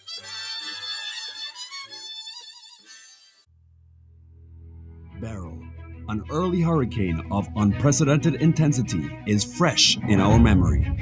The International Panel on Climate Change predicts for 2024 and beyond increased severity of weather and hurricanes due to global warming. Be smart, plan ahead. We can take steps ourselves to minimize loss and suffering from these threats. At Lanes, we have the necessary products, flashlights, water tanks, generators, water pumps, and more that you should have to provide you with safety and comfort. Whether building anew or reinforcing existing structures, Lanes can provide both product and specialty consultation advice at our Home Vision department. Protect your family and protect your home. Lanes, 784-456-1411. Get value for your money. Shop at Richardson Motors. Shop at Richardson Motors Limited and enjoy 3 services in one. Hop into our convenience store for a wide array of snacks, drinks, and toiletries. Visit our mechanic shop for specialized treatment for your brakes, exhaust systems, and wheel alignment at our garage. But there's more. When you shop at Richardson Motors, get a free oil change service, clean, high-quality fuel, or shop from a wide range of automotive parts and accessories. We are conveniently located along the Arnesville Main Road. Drive on up. Reliability, convenience, and variety. Richardson Motors is your #1 stop. Air filters, oil filters, fuel filters, disc pads and brake shoes, clutch disc, pressure plates, rotor plates, engine parts, fan belts, timing belts, oil seals, spark plugs, radiators, radiator hoses, water pumps, universal joints, suspension parts, KYB Japanese shocks for Toyota, Nissan, and Suzuki, tie rods, rack ends, ball joints. You can also get accessories, cleaning supplies, polishes, titanium tint, black tint, Valvoline motor oils, Toyota and Honda motor oils, transmission fluids, Michelin wiper blades, headlights, corner lights, HID kits, HID bulbs and ballast, LED bulbs, and much, much more can be had at Automax Auto Parts. Automax goes the extra mile and spend the extra dollar to ensure that you get first quality Japanese auto parts. Come see the difference at our showroom opposite the basketball court in Camden Park. Call us at 458-2000 or 529-2070. Visit us on Facebook, Automax Auto Parts. Drive the extra mile to get the best first quality auto parts. Please note that we open on Sundays from 8 a.m. to 3 p.m. CK Grace and Company is the number one supermarket, 100% intention. The Intention Supermarket. We've got more of what you're looking for in multiple locations to serve you more and more. In business now for over 50 years, and you will always say by shopping right here. Oh yes, we're number one. CK Grace and Company, and we are Vincent John, a supermarket for you and me. I passed by a brethren the other day. If you see he plays rat and cockroach racing, mosquito fighting one another for come knee in your ears, and the amount of woodlights I see, I had to wonder if them been in the wood with no attack and build the ark. I said, bye, call Flick. For the eradication of pests, Flick is your answer. Before and after construction of your domestic and commercial buildings, Flick uses environmentally safe chemicals. And keep washrooms fresh with the Aroma Odor Control and the FemCare Sanitary Disposal Systems. Call Flick Pest Control today at 457-1857 or click www.flickpestcontrol.com. Memorial Funeral Home is the first in SVG to offer on-site cremation service. The new and modern crematorium provides a safe way to memorialize your loved ones. Memorial Funeral Home offers a variety of urns in which you can preserve your loved one in a personal way. Cremation can ease the financial burden as it reduces the cost of a standard funeral service by 50%. Caskets can also be rented. Cremation is a necessary option to the overcrowded burial grounds across the country. Their friendly and courteous staff will continue to take care of all your funeral needs, whether you choose to bury or cremate. If your loved ones die abroad, there's no need to worry. Memorial Funeral Home can assist in the transportation of bodies to SVG and from SVG to any part of the world. Memorial Funeral Home services can be accessed at their 2 locations. In Kingstown in the Russells Building at telephone number 453-2697 and in Mesopotamia at 458-8888. The Memorial Funeral Home, leading the way in modern and affordable services. Call us. We care. Randy's Supermarket is perfect for all your grocery needs. We have a range of liquor, liqueur, and wines, fresh and quality bread, and our weekly specials will simply amaze you. Conveniently opened 7:30 a.m. to 9 p.m. Mondays to Thursdays, and Fridays and Saturdays 7:30 a.m. to 10 p.m. We have competitive prices and friendly staff. Randy's Supermarket, located at Lower Bay Street and Terrell Street. Call us at 456-2994. Randy's Supermarket, where shopping is fun. The president and leader of the New Democratic Party announces the moment you've been waiting for is here. It's the NDP Annual Convention 2024. 2 Sundays filled with excitement, passion, and the future for St. Vincent and the Grenadines. Day 1, Sunday, October 6th, kicks off at 10 a.m. with a private delegate session at the Sir James Mitchell Auditorium at Democrat House. And then, get ready for the main event. We come in to vote them out. We come in to vote them out. On Sunday, October 13th at 11 a.m., join the president and leader of the New Democratic Party, Dr. the Honorable Godwin Friday, as we gather at the Petit Bordel playing field, North Leeward. Join us as we rally behind our 2 dynamic candidates, Conroy Huggins from Central Leeward and Dr. Kishore Shallow from North Leeward. These leaders have electrified the nation with their vision. This is what you've been waiting for. Real change, real leadership, real hope. So bring your flags, your passion, and your energy, and let's rally for the future. See you there, October 13th at the Petit Bordel playing field. The NDP Annual Convention 2024. Don't miss it.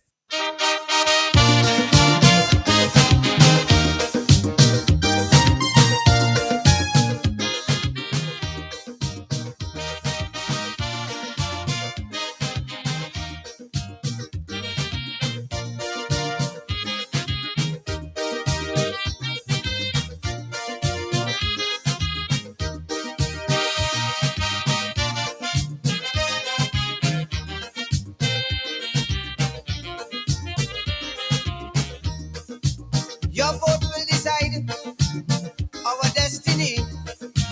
Your vote will decide what you want to be. Your vote can foretell our country's fate. Move and use it well before it's too late.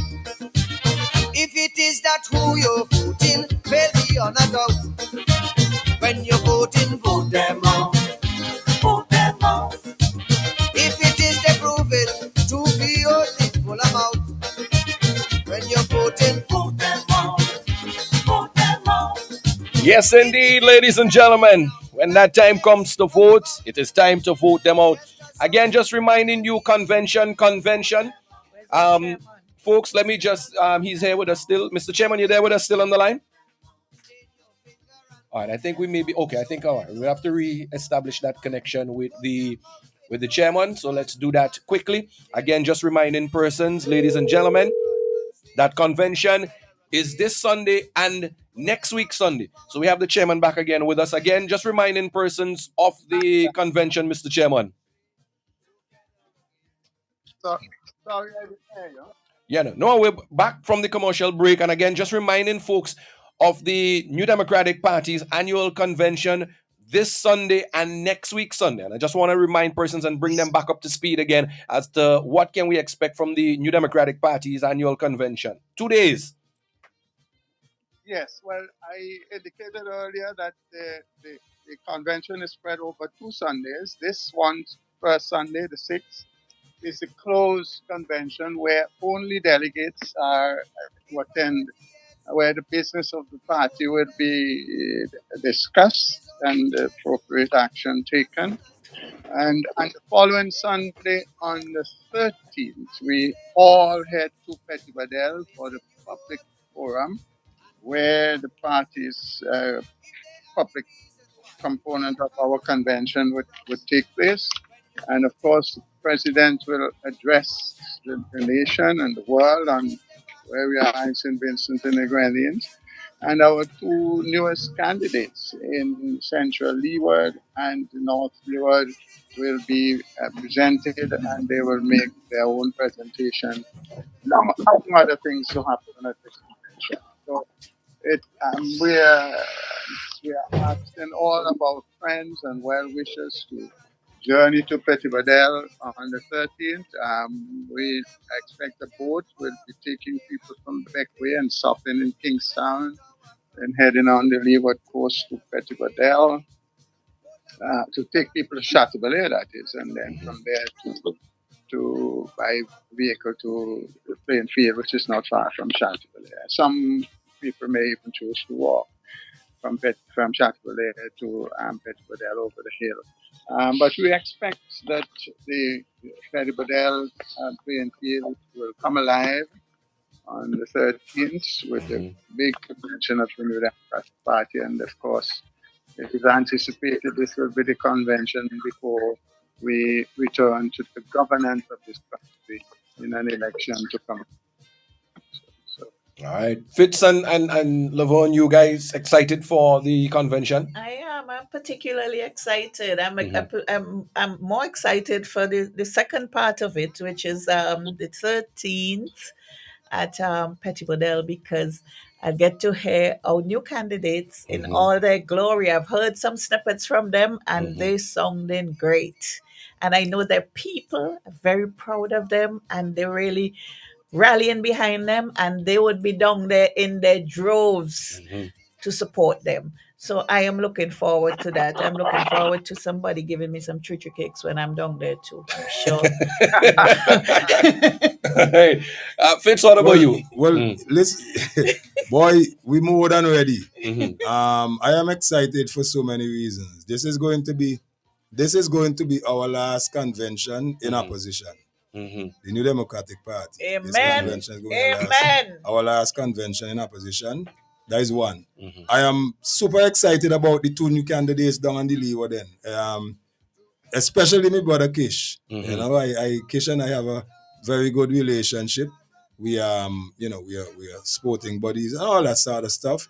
And Conroy is moving with alacrity, so to speak. The man moving and you could feel the magnetism of his personality, you know. So both of them, along with nature, you know, nature is the smooth operator, I call him. So the leeward end, boy, hey, remember the name, Treaty Hardway. I am very much excited to myself, and I'll give you two examples. When Conroy was announced, the first person to message me, right, was my daughter, and she's like, "Daddy, are you serious?" So I was like, "Yeah, what you mean?" Because I wasn't quite certain where she coming from.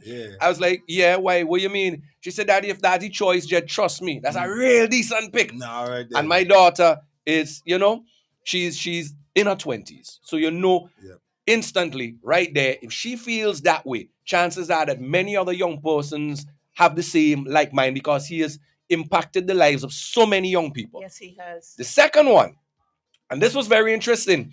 I talk and I say all the time, I have Labour friends. I still have Labour friends to this day.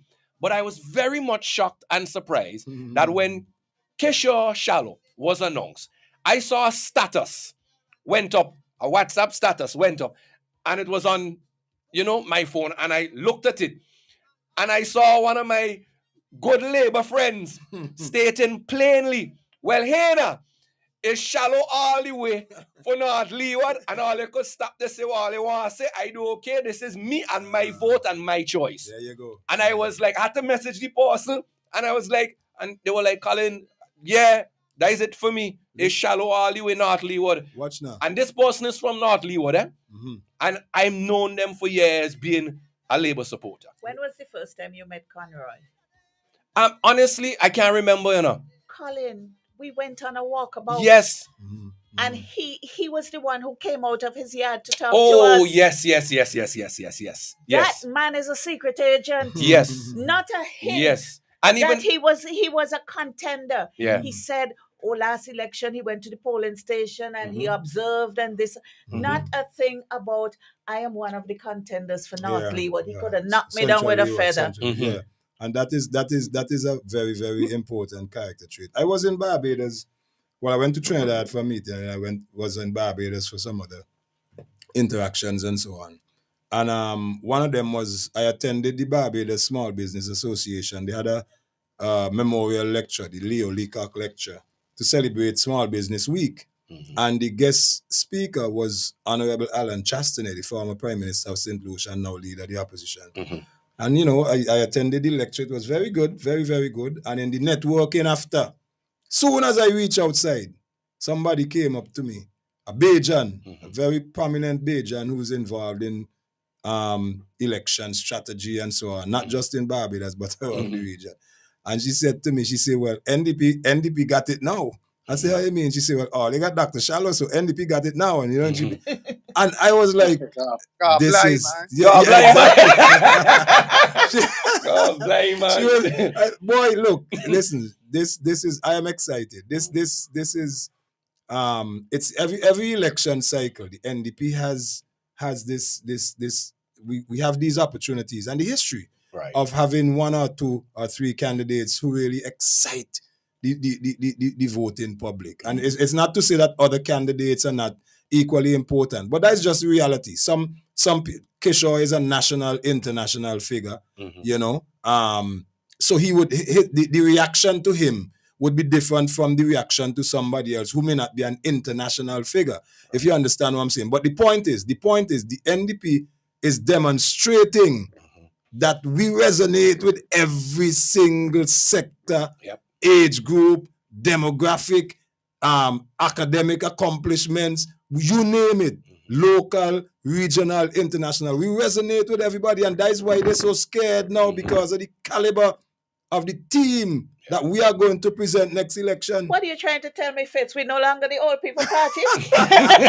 Clearly, there's a lot of excitement surrounding the New Democratic Party right now, leading up to the convention and going forward to the general elections. Definitely. And the beauty about it is that there is still more to come. Exactly. There is still more to come. Exactly. All right, we have a call. Let's take this call quickly. Let's see who we have. Caller, hello, welcome to the program. Good afternoon, Colin. Welcome. Good afternoon, Mrs. Willox. Good afternoon, Gray. How are you? Why just call me names up when thing? Good day, I love you too, Gray. Yeah, Gray. You every time Hotspurs playing and I didn't goal, you can. But wait, he was a Hotspurs man. No, he was a Hotspurs man. So. No. You know, I had the best football team ever come out the Calico League. Oh, which team was that? Dreads. That okay, yeah, you had a little thing there, but when Hotspurs come out, you had a little thing there, but when I just messing with you, Gray. I just messing with you. We kicked off. Of course. But yeah, gentlemen and ladies, yes, all of us is excited over what is happening in the party, but please, don't get overconfident. There is a lot of work still to be done. Absolutely. And we cannot ease up. And Mrs. Willox, I hope you have a team that will take you up all them hills and carry you up on the hill by them people, you know. Great, you know I coming up by you, and you the only person could carry me up there.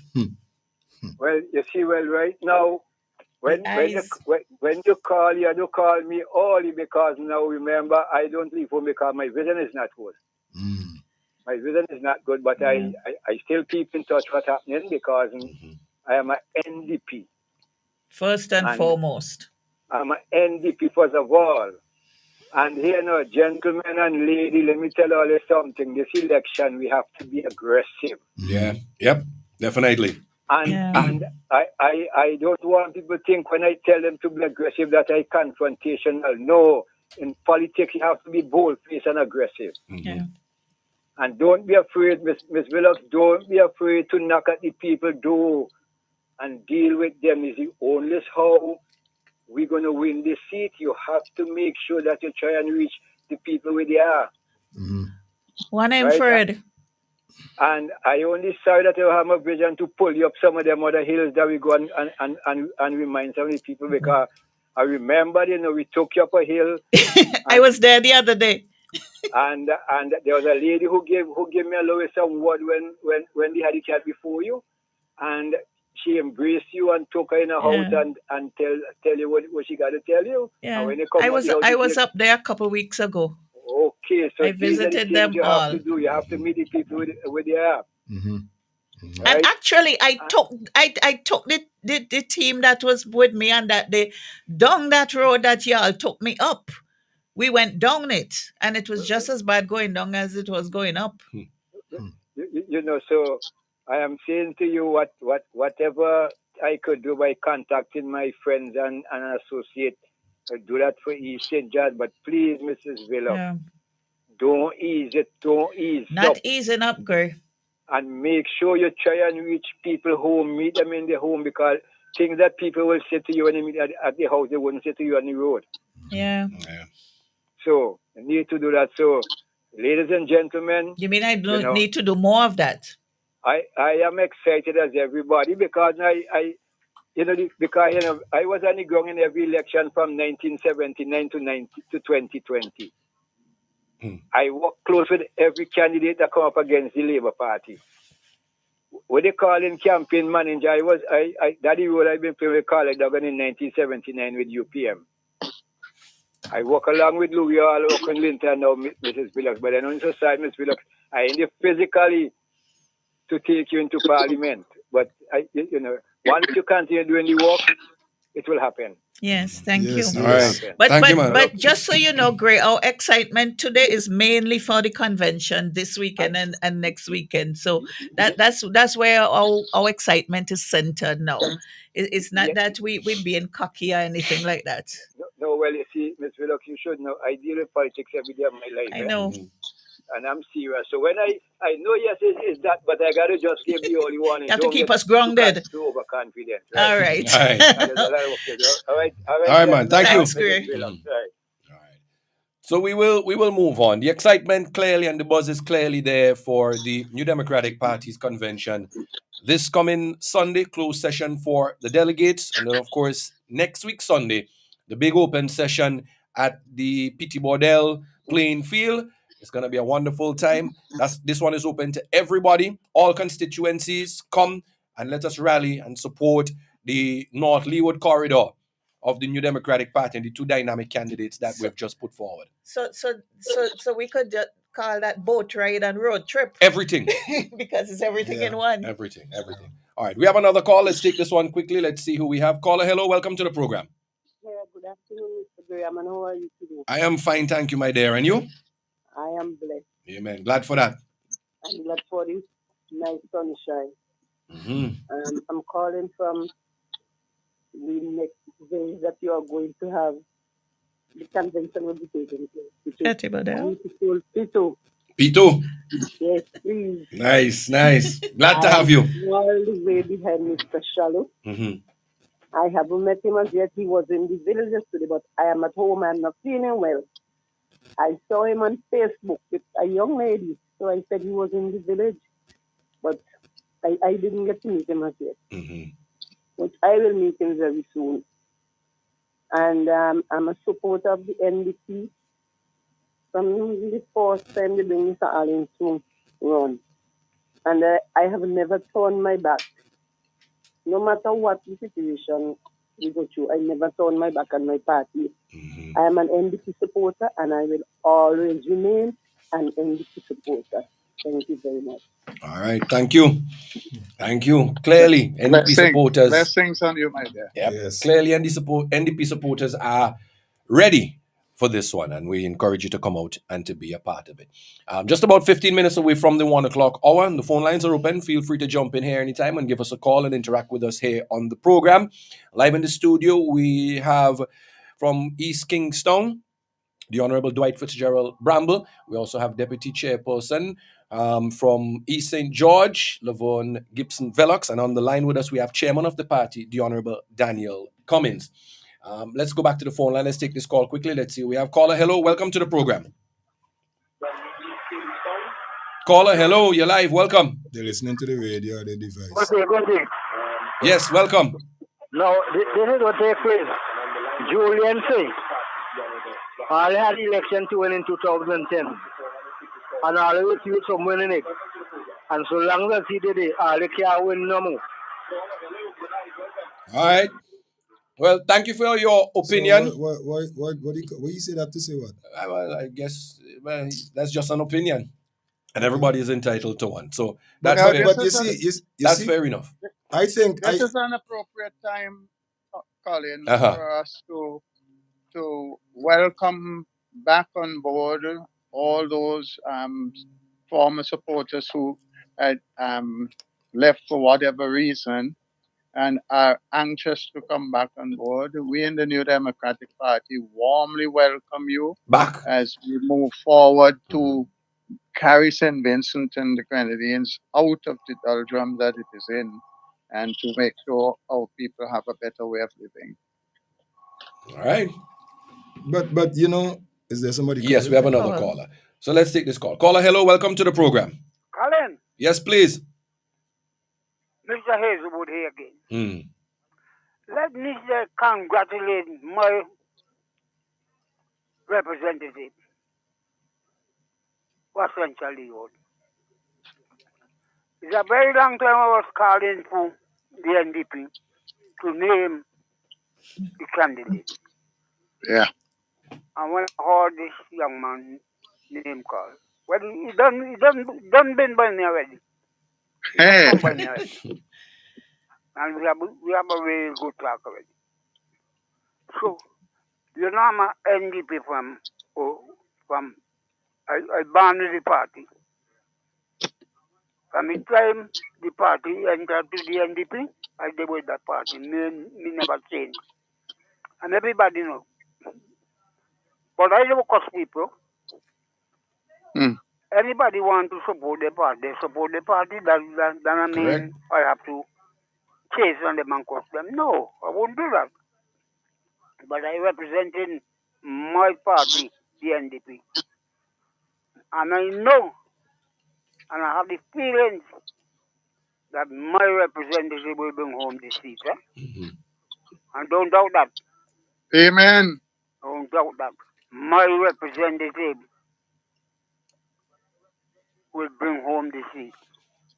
Yeah. He's a great choice, I can tell you that, from what I've seen. Yeah. All right, Hazelwood, thank you. Yeah. All right. And we will definitely be moving forward. Nobody's stopping this one from the New Democratic Party. And I think everybody breaking our stride. Yeah, I think the buzz and the excitement that is there around these two candidates clearly says it all. Somebody just sent me a WhatsApp message because they say, if all you drop this ball, I go cuss all you something real bad. but the point is, whilst we appreciate all the excitement and so on, and of course that's encouraging, we still have to understand as a people, the NDP, the New Democratic Party, is just the conduit for this change, you know. Right. There's a movement for change in this country. The NDP is leading that movement, but the movement has to be all-encompassing. Everybody, all hands on deck, as we say. Every single person in this country who recognizes the need for this change. Yes. Everybody has to play their part. Don't wait on the candidates alone. Yeah. You know, the candidates we will do our part. We will provide the leadership and the motivation.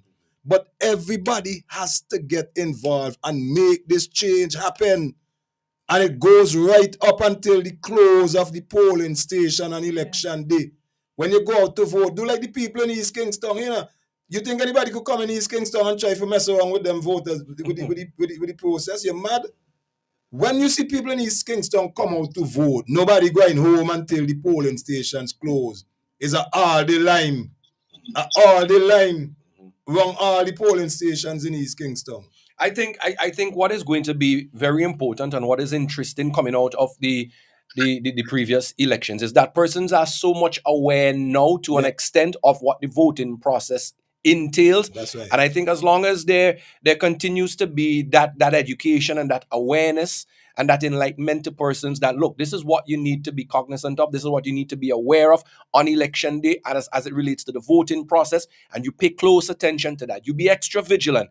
And we stay steadfast and true to that. Yep. Right? I think it will make a considerable difference. And again, as long as persons come out to the polls and vote, even if I think yesterday Major said there are some who just not going to come out and vote. They say, well, me is supporting Labour anymore, and they're not budging, right? As much as we would love them to come out and vote for the New Democratic Party, it doesn't hurt us. It doesn't hurt the NDP, but we don't want not one single NDP supporter, not one single person who has made up their mind that I want the change, right? Even though they've not voted for the NDP before, but have made up their mind that I want the change. Don't be hesitant about it. That's right. Go out to the polls on election day and vote for the NDP. Let me put it this way, Colin. Every single person who does not vote in this upcoming election, the change that is imminent and the change that is necessary to remove Ralph Gonsalves and the Unity Labour Party from governing this country, every single person who stays at home and does not vote, right, you're pledging to keep Ralph there. You're risking it. You're pledging to keep Ralph. So if you do not want Ralph to go back there, you have to come out and vote. Right. Plain and simple. Right. You don't want to risk another 5 years of hardship on Come out and vote. Don't talk this about, me not going to go vote because you're not going to make no difference. If you don't vote, then we're going to have a serious problem. If you vote, and you should vote, every single person who votes, it makes the biggest difference in the world. But I've also met a lot of young people who, I don't study politics. Then you have to really, say to them, listen, this is your future we're talking about, your future. We have already lived our lives, and we're doing this for you. You have to take an interest in what is happening and what is going on in your country. Interesting again, because I hear that all the time. I study politics, and I have this conversation a few times. Politics studying you. I told my daughter that. We had these conversations a few times. I say, well, Hannah, if you ain't want to study the politics studying you. Exactly. And we've had that banter back and forth. There was this one time when she came to me on a particular issue, right? And basically it resulted in hardship, right? In terms of what she used to be paying, right? She's paying twice as much for it now. I say, you see, that is a perfect example of when you ain't studying the politics studying you, because the reason why you're paying more for that now when you used to pay less for it is because when you wasn't studying the politics was passing a bill in the House that brought on the customs import service charge that now have you paying more.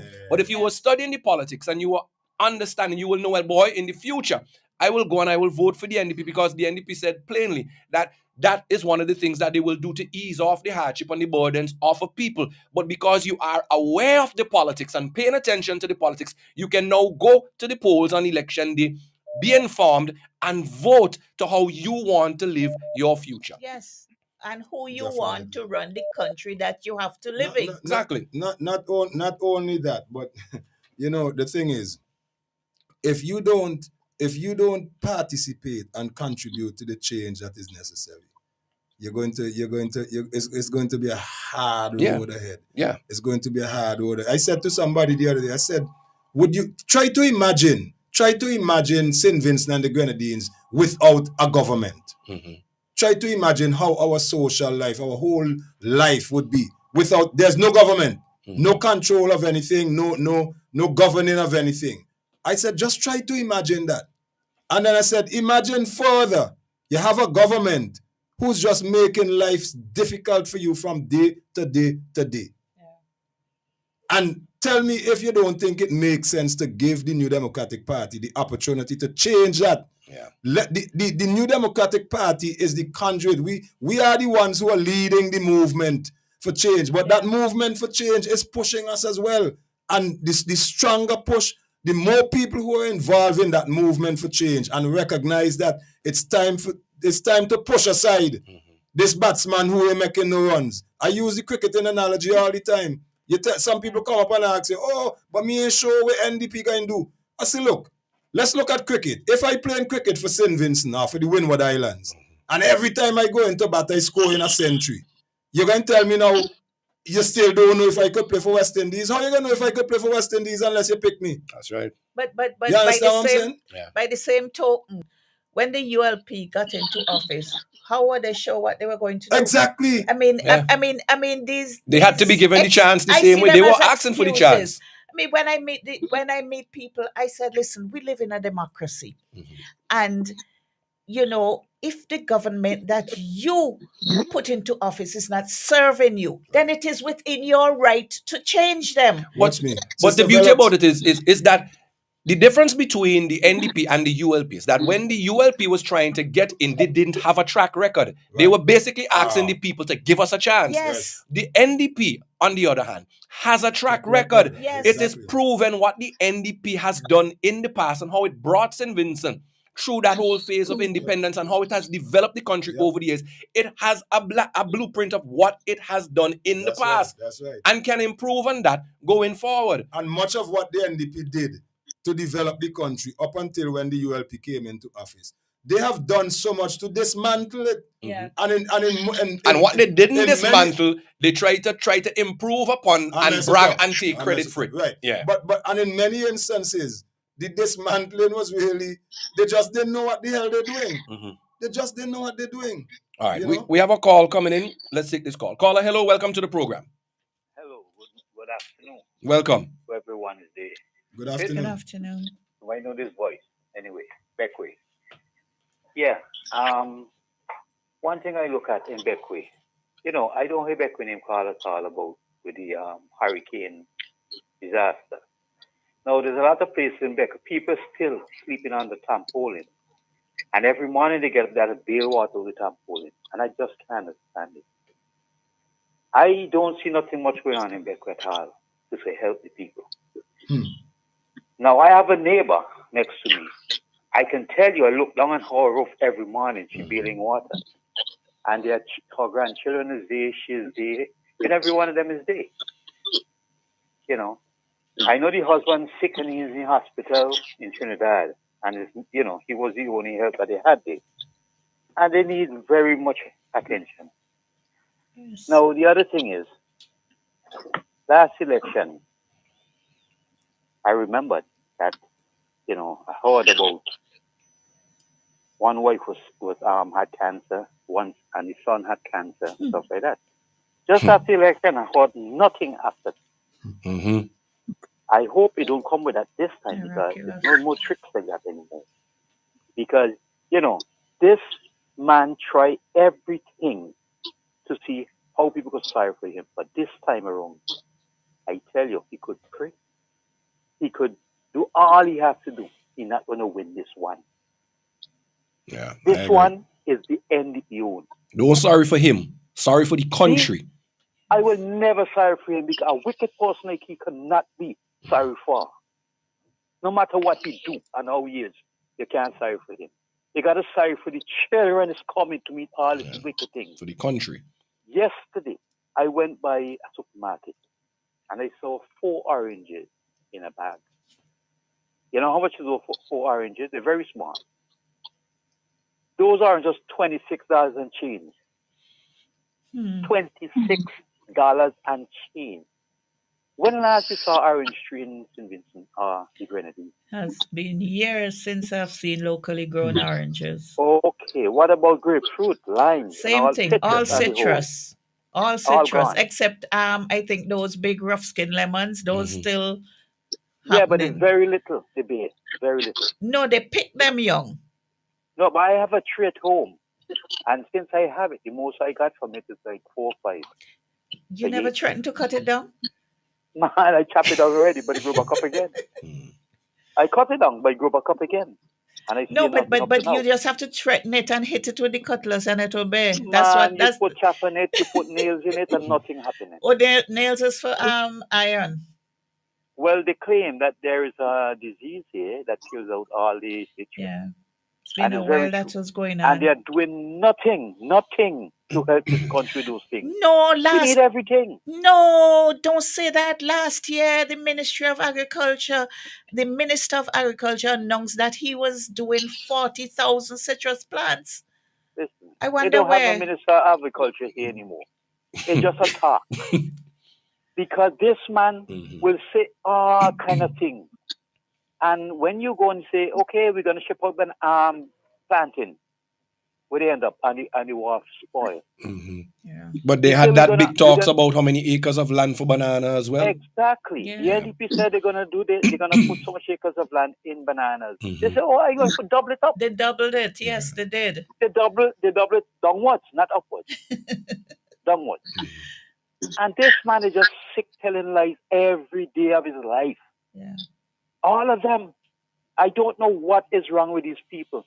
How could young or old people could sit down and listen to these people, especially even Christians, about all these lies and suck it in? Why? It's time enough we get up out of a slumber and think about something positively, you know. And I know the NDP when the time was there, when they were there, I know everybody was laughing and, you know, joyful, and you go in Kingston, everybody was meeting and greeting each other. You could take out the $20 and give somebody. You could take out a change. Oh man, I ain't see you for long. And hold this thing and buy a drink. Who could do that now? All right. You Thank you. go to the supermarket. You can't go there. All right. Anyway. Thank you. I'm listening.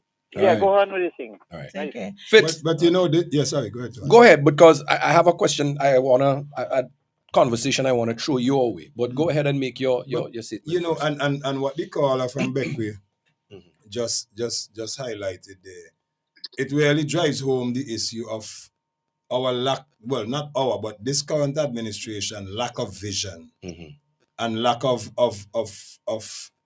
an understanding of what it takes to really encourage development of a people, particularly as a people of a small island developing state with so many challenges. Now you have the Minister of Agriculture coming and telling you that we're going to start to import fish into this country. Over the recent past, I've been belaboring the point that food prices are about to hit the highest they have ever been in our history, primarily because of our failure in agriculture and of our failure to produce local food that would mitigate against much of the factors or many of the factors which contribute to the high and increasing food prices. You know, I was talking to Bishai some time ago before I left to go to Germany on this parliamentary conference which dealt with land management essentially.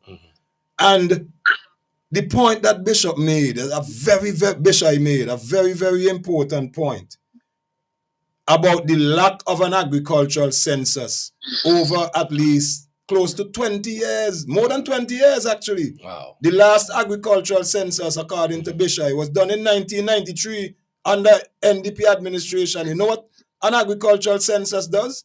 For those who don't know, an agricultural census basically tells you the lands that you have available for agriculture, what is being produced in what area, which farmers are farming and producing which crops, which area is more conducive to better suited for producing X crop as opposed to Y crop.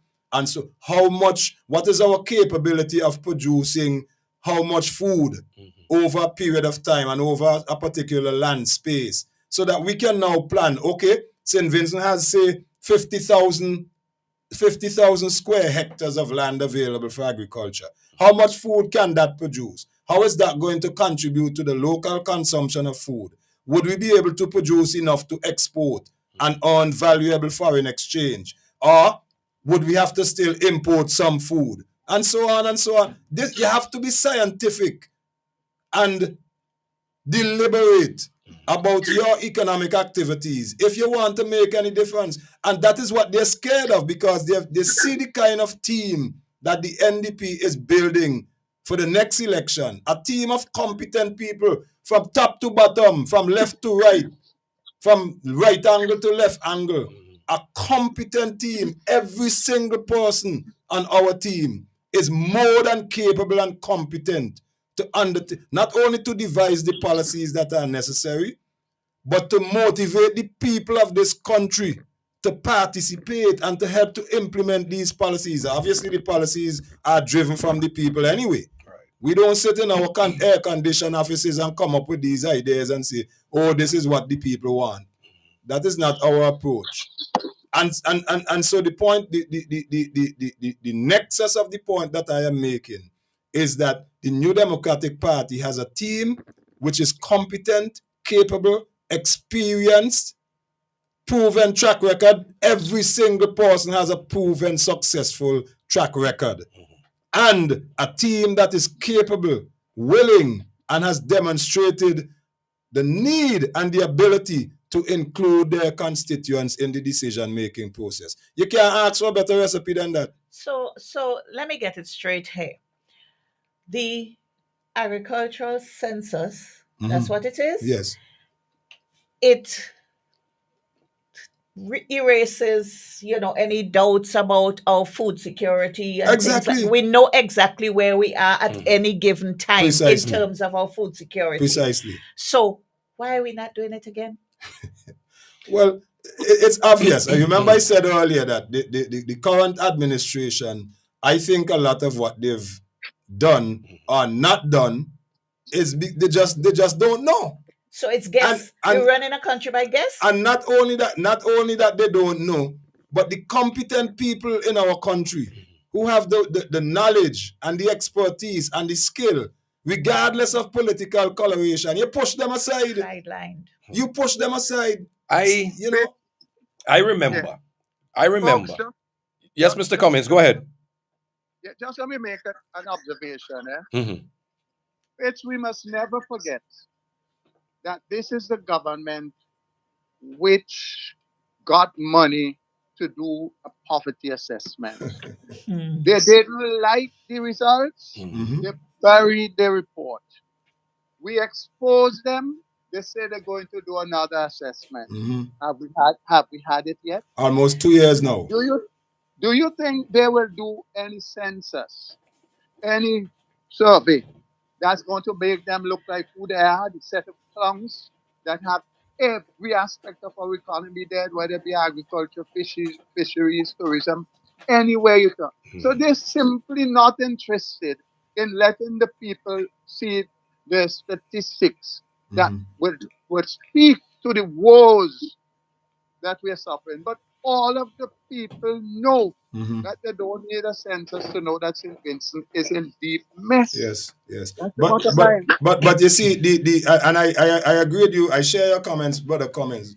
But the thing is, if in order for you to make effective policies, in order for you to have any sort of a semblance of a successful approach towards development, you have to have the information. You have to have the data. Right. For example, let me make it very simple. If you are the head of a household, brother Cummings, and right? Yeah. If you are the head of a household, you have 5 children in the house, and then you have another 3 of them coming every day from school for lunch. You have to know when you're going to do groceries, how many people you're buying groceries for to feed. Yeah. You can't just go and say, I'll go buy 5 pound rice today and see what happens. I'll buy 1 bag of bread when you know it ain't going to be enough. Exactly. Hold a minute, Fitz. Yes, hold a minute. Yes, brother Cummings. Hold a minute. You see, Fitz, you are talking about a household that cares about the members of the household. we are talking about a government whose objective is not to better the lives of the people, but to keep people in poverty so they could get their vote again. That's a big difference. They have no interest in solving the problems of this country. Yes. Their interest is in keeping people poor and begging. But let's flip that coin, because there's 2 sides of the coin. All right, that's the ULP's approach to try and gain support and gain votes. It's like, we keep you in poverty, so when I give you whatever little I give you, you're thankful and you're grateful for it, right? As opposed to always providing the incentive.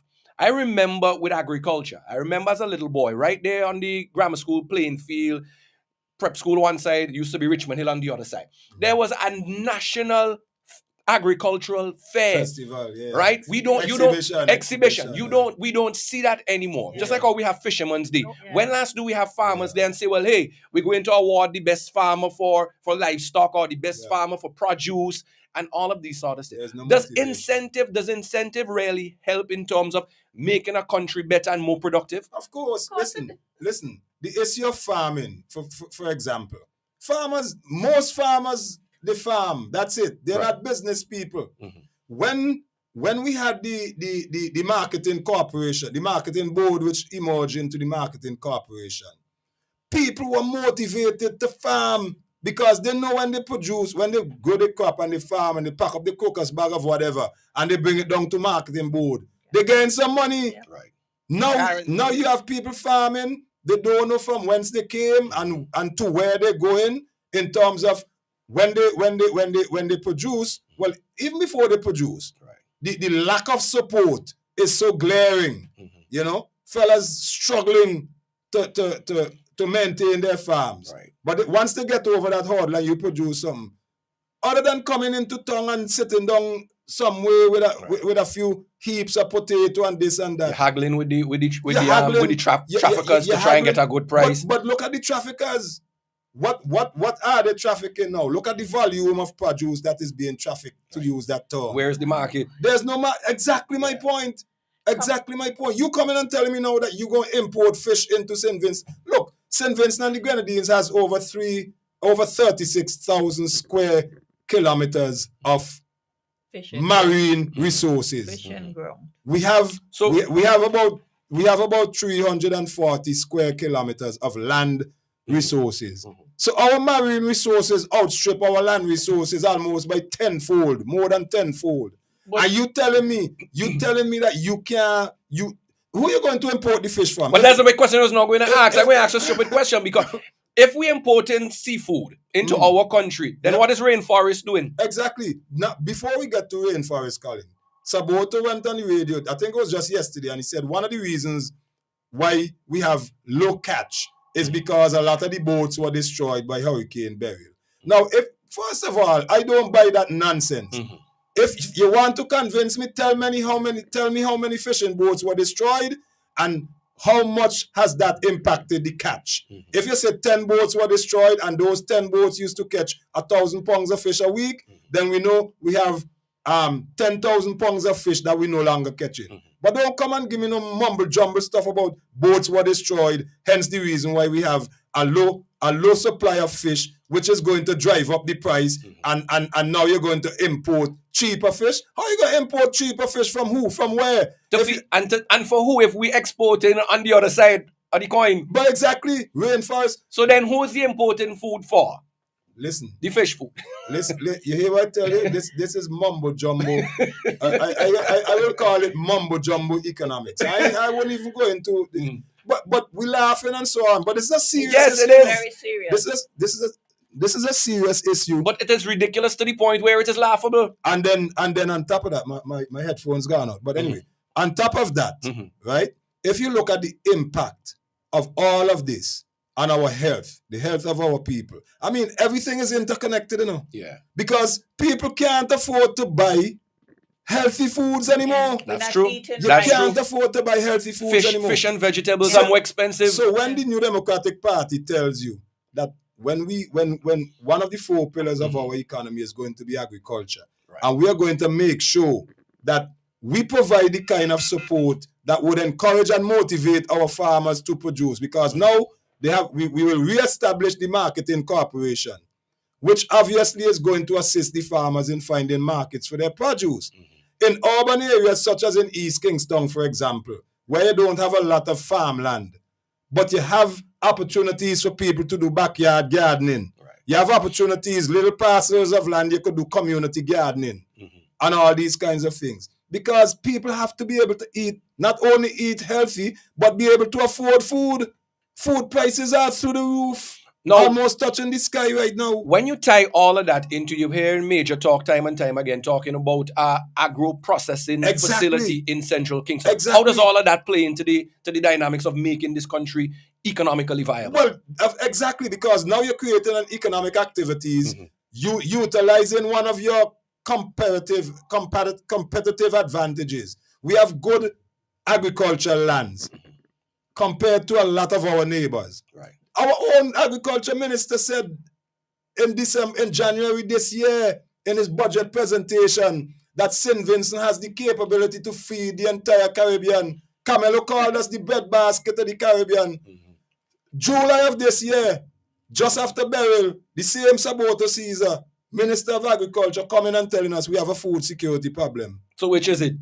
What can we really believe? So within 6 months, we move from being able to feed the Caribbean to be having a food security problem. All right, stick up in. We have a caller on the line. Caller, hello?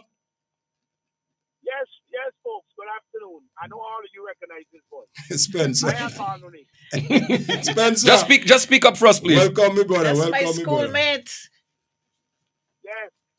No, I heard a caller earlier talking about the citrus industry. This is a question I've been asking for years. Now, we know there's a problem, but did the agriculture department ever get down to what is the problem and how you're going to solve it? Because if you're gonna propagate 40 or 50,000 new citrus plants, isn't the same thing going to reoccur if you put out them new plants unless you get to the root cause of the problem? Exactly. Yes. Mm-hmm. You see the point I'm making? Because sometimes it could be a deficiency in the soil, right? Or something like that, or some disease. It could be a lot of different. Yeah, it could be a disease, it could be a fungus, it could be Yeah. whatever. So get to the root cause of the problem before you start talking about promising people 40 or 50,000 plants. To do what? To look good and then they gone all them dead again in 6 months? Yeah. You understand? Yep. No, I think it fits. I hear you call 2 football teams playing. Like he been waiting. You know? No. I'm listening. You know the good thing about it? I played for both teams. Which team? Dreads and Spurs? Yeah. And I was the main left winger for both teams. You know, Spencer, how you come play for Dreads? When Dreads was about when Dreads been about, you still you in don't primary have a school. dread to be a Rasta, okay? No. Listen. Hey. I'm gonna send you the team picture. The team picture. No. Let's play phone back. Watch Tell me. you who was the star left winger for Dreads. Well, here now, I gotta see that picture because the only Huggins from out that side that I know play football is my partner Fitz. So me, I don't know. You see, I will send the picture. Send the picture. Right. You know, one of we partners the other day, he said to me, boy, I just find out that you've been one of the baddest left winger, if not the best Calico ever seen. I tell you. But Spencer, you know you're raising an issue here too, and all seriousness now. Back in those days, we had so much talent, right? But the environment back then really did not provide the kind of opportunities that we have now for our young sporting people. And this is why it is so important. We see the New Democratic Party now is focusing so much on our National Athletes Program to really provide opportunities for our athletes to go out there and not only compete and train and win, but to make money. You know what I mean? This current administration has failed us. Look with the Prime Minister. Look with the Prime Minister go on and embarrass himself with Shafiq Maloney and talk about he had to give you 10,000 EC dollars out of his own pocket. But look at what Julian Alfred got. Yeah. By comparison. But not just her. Every it was announced Dominic that every Olympian Yeah. from St. Lucia who attended the Paris Olympics would receive $25,000. Well, that's what I'm so saying. whether they went there, placed, medaled, whatsoever, they were going to receive $25,000. I mean, just imagine what that would do for other aspiring athletes. Is like, boy, I want to make it to the Olympics, and even if I don't make a medal, I could still get something. But listen to the unique embarrassment that. But I want to touch on the economics of that. Right, I'll come into that. Spencer, give me 1 second. Listen to the embarrassing. Listen to the embarrassing reality of that. Yeah? Of all the Caribbean Olympians, whether they medaled or not, and I don't know if this situation existed, but I could only go based on the evidence and the information. Shafiqua Maloney was the only one who came out and talked about the struggles that she had in preparing for the Olympics. You didn't hear that from anybody else. You didn't hear else. that from nobody else. Yeah. And so the question must be asked, why is that so? And how come our government was forced to engage themselves in not forced, embarrassed and embarrassed to engage themselves in some knee-jerk reaction. Oh my God, Shafiq needs help. We got to do something. I mean, come on. But you see, Fitz, it's not until the thing hit social media. That's what I'm saying. The girl said she was begging for help for the longest while. Exactly. And nobody would come forward. None of them. That will never happen under NDP. That will Spencer, let me say this. What happened to Shafiq Maloney leading up to the Olympics, where she had to come on Sportsmax and beg and plead, will never happen under a New Democratic Party government. I am telling you that. I'm telling all of you right now, I put in every single one of your notice. It's all you wish. We mean if we win. We mean if we win. Wait, no, man. Wait, no. I'm telling all you know. I hold it all you. I ain't putting the fire under all you put, I put in a nuclear bomb under all your backside. They all clean up all you. I'm telling you right now. No, that is how it's supposed to be. That is how it's supposed to be. Everybody who put forward themselves for public service should be held accountable. Must be held accountable. Let me tell you something. I always believe that government. I made this statement to the Prime Minister already. So let me tell you something. It's easy to hold on to power. It's when you get it, how you use it is going to determine whether you keep it or leave you. Yeah. You understand? If government only needs 60%, 60% of their mandate, right? They would. I'm telling you, they ain't got a campaign for nothing. Yeah. As long as most of the people are happy and everybody's treated fairly. I'm telling you. Thank you. And I hate the dishonesty and the unfairness, and I don't care who voted for who. As long as you can do the job, leave the person the job, or you make sure they are responsible and they have accountability for how government money is spent. Well, the problem is that this current administration has proven that they can't do the job, and they have not been accountable. They have not been transparent.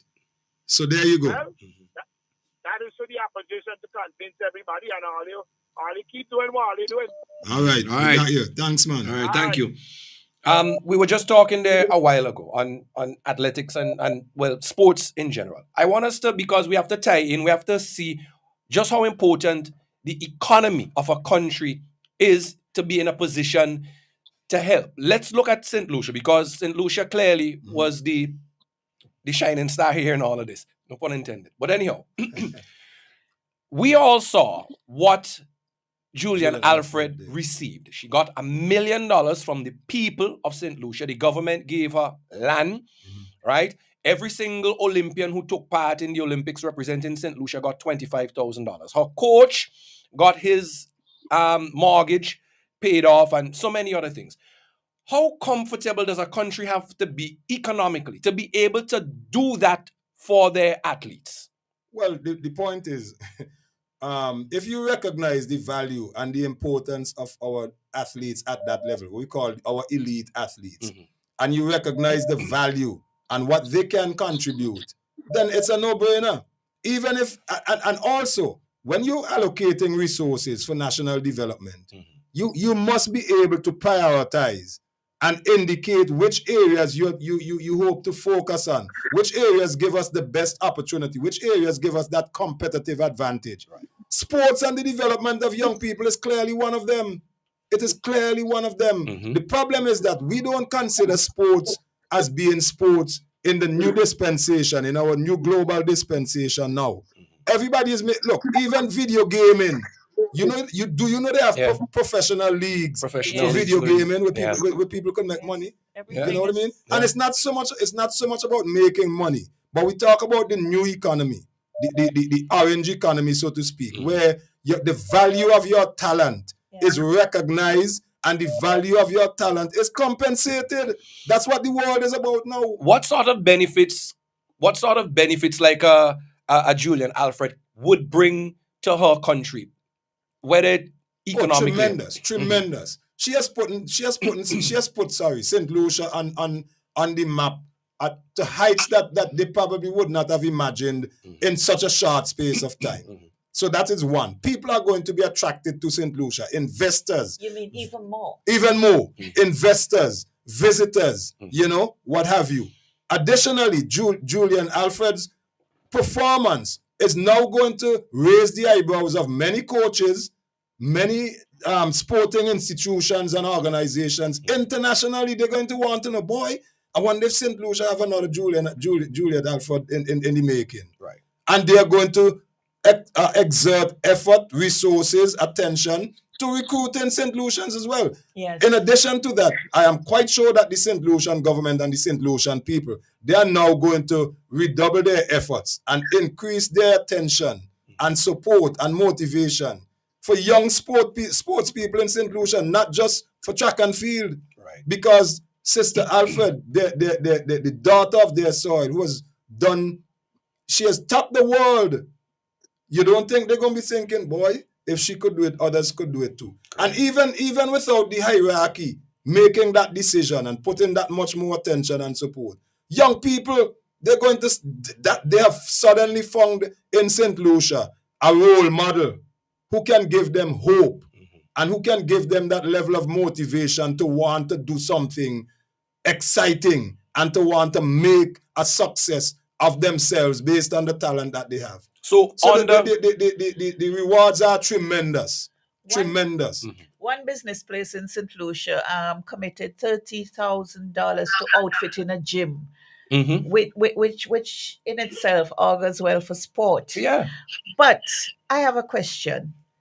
The National Lotteries Authority in St. Vincent and the Grenadines, the organization that has been accredited for developing sports and culture in this country. Yeah. Okay. What is their role in all of this? We know what their role is. What support have they given to sports and culture in this country? And to Shafika? Listen. What have they done? Sister Velox. I could only ask. I know, and I'm going to answer you.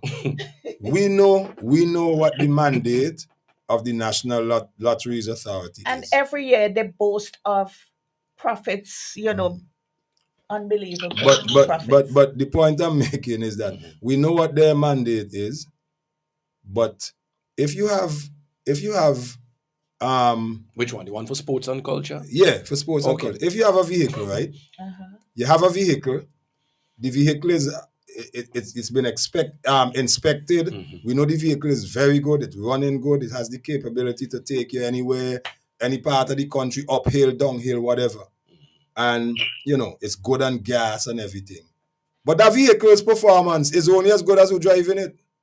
So the point I'm making is that we know what the National Lotteries Authority has been set up to do. But who manipulating and driving the performance of the National Lotteries? You think who's on the National Lotteries Board? Who have they been appointed by? Who controls the National Lottery? Who picks up the phone and makes one phone call and instructs the people in the National Lottery what to do? Totally contrary to what the lottery is supposed to do. Those are the questions that you have to ask. And then you would understand why the National Lotteries Authority is the way it is. But I think we all understand that. Exactly. Yeah. So it was a rhetorical question. Yeah. But I think we all understand that. I just wanted to hear it from somebody else. So what we in the New Democratic Party, what we have to do, and we have demonstrated and we continue to send the message, that when we are in government, our watchwords will be accountability and transparency. You can't just go and infiltrate an organization and bully and bamboozle an organization for your own personal political gains and benefits just because you're in government. But isn't that the norm, that everything that this government does, it has one aim to get votes? Well, that's their norm. But we're going to change the norm. Right. Our aim is to develop the people. The country. When you develop the people, you don't have to go and ask them for your vote again. That's why I asked. That's why I said the flip side of what their governance policy is: keep the people poor, and therefore whatever little you give them, they're grateful. As opposed to, look, let us do it the other way around. Let's put the focus and the attention on developing our people, giving them the best opportunities, giving them the best chance to succeed. And once they start to succeed and they see the hard work and the effort that is being put in by this government, it's more than enough reason to say, well, boy, you know what? I voting for them boys again. So we provided them with the tools. Correct. Right. Exactly. And on that note, that takes us up to 1:30. So for the next half an hour, I'll give each of you the opportunity for your final comments. Let's drive home the message. The next I half know, an but hour?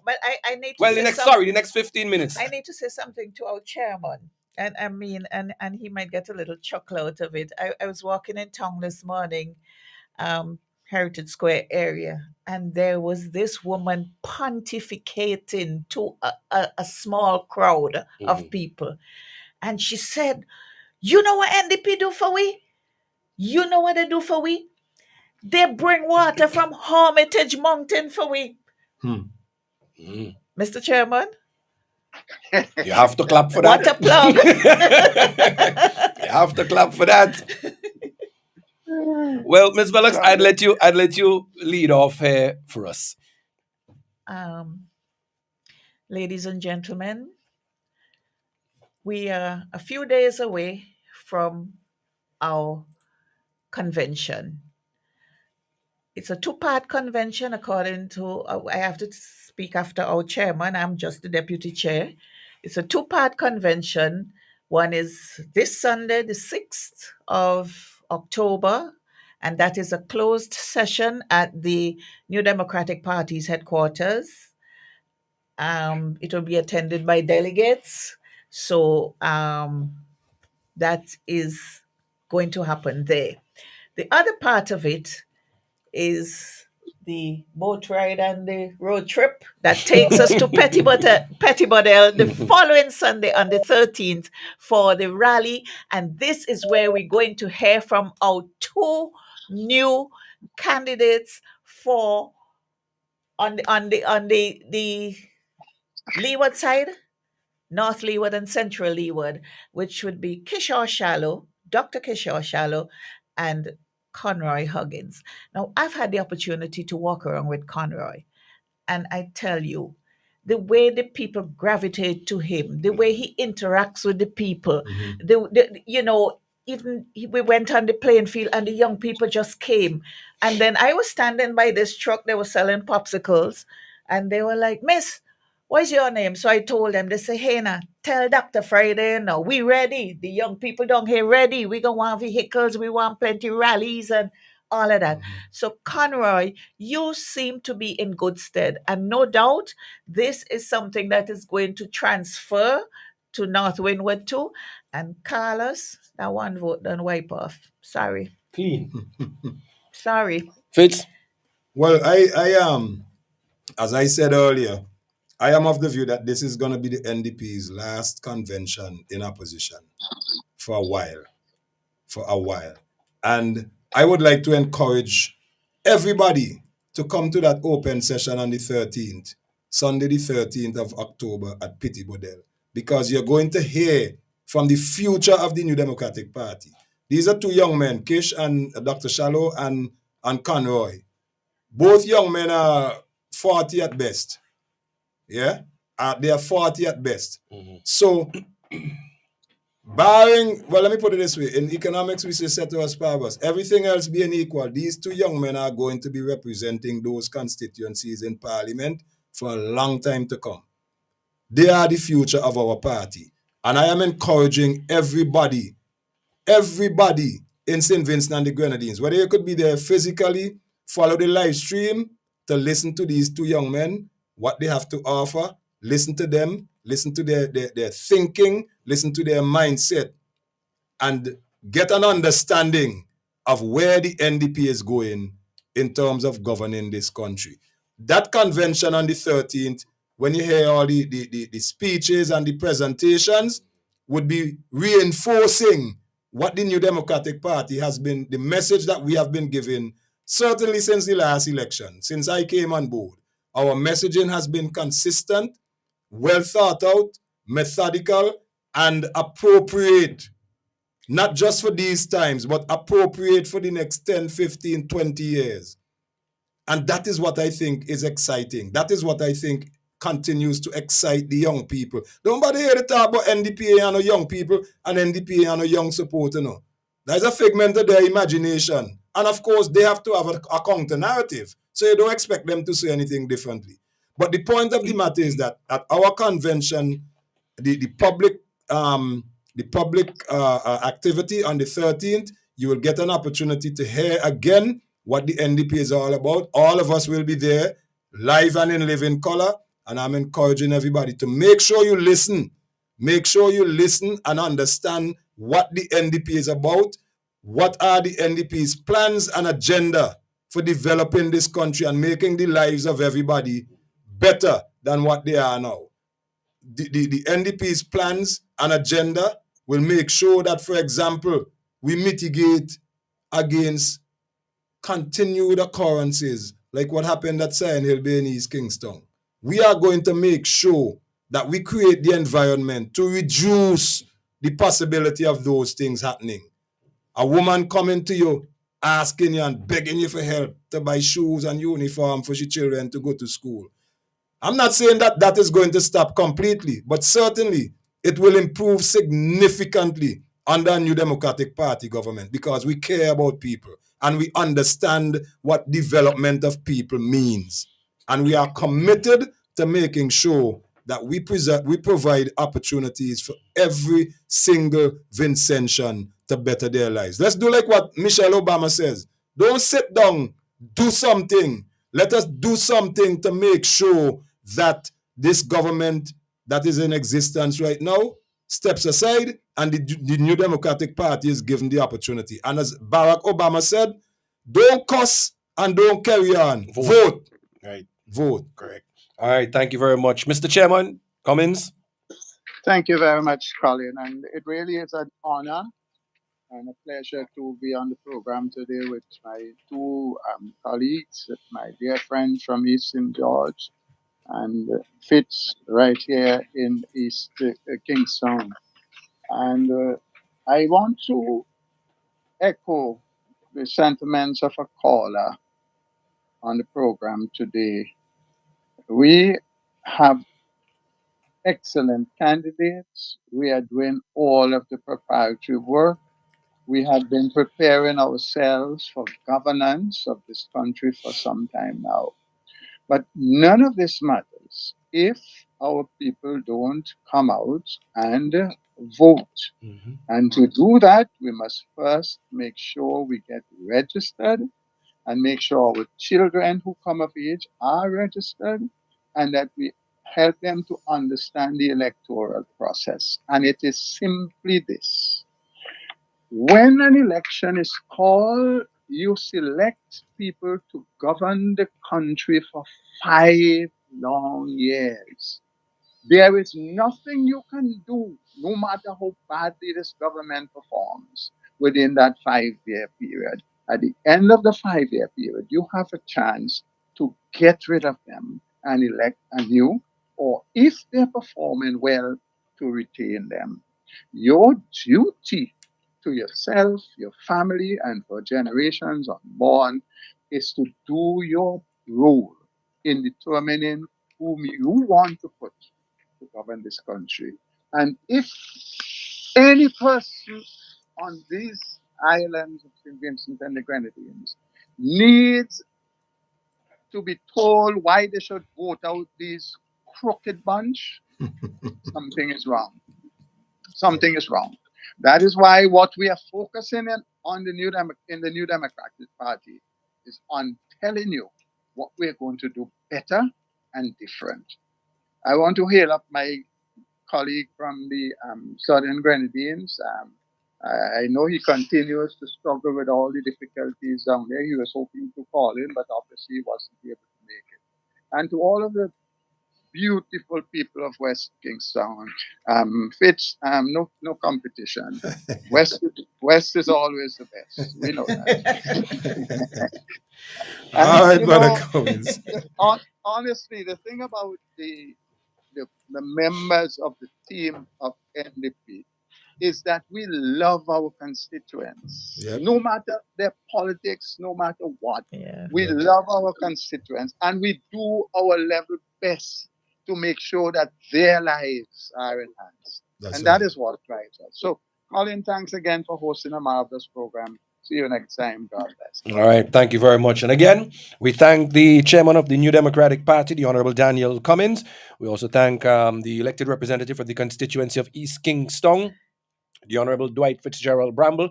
And of course, we can't forget, and we are thankful for being also joined in the studio by the Deputy Chairman. And she is also the New Democratic Party's candidate for the constituency of East St. George in the upcoming general elections, Laverne Gibson Vellox. All joined us here on the Newtimes program today. It was my pleasure being here on the program with you. Encourage you to join in again tomorrow. I think your host tomorrow will be both Francois. We encourage you to stay tuned to the Newtimes program. Remember, we're building up the tempo to convention, NDP convention. This Sunday and next week Sunday, the open session to all in the public. We encourage you to come on down and to be a part of it, ladies and gentlemen. Until next time, God bless. And leader of the New Democratic Party announces the moment you've been waiting for is here. It's the NDP Annual Convention 2024. 2 Sundays filled with excitement, passion, and the future for St. Vincent and the Grenadines. Day 1, Sunday, October 6th, kicks off at 10 a.m. with a private delegate session at the Sir James Mitchell Auditorium at Democrat House. And then, get ready for the main event.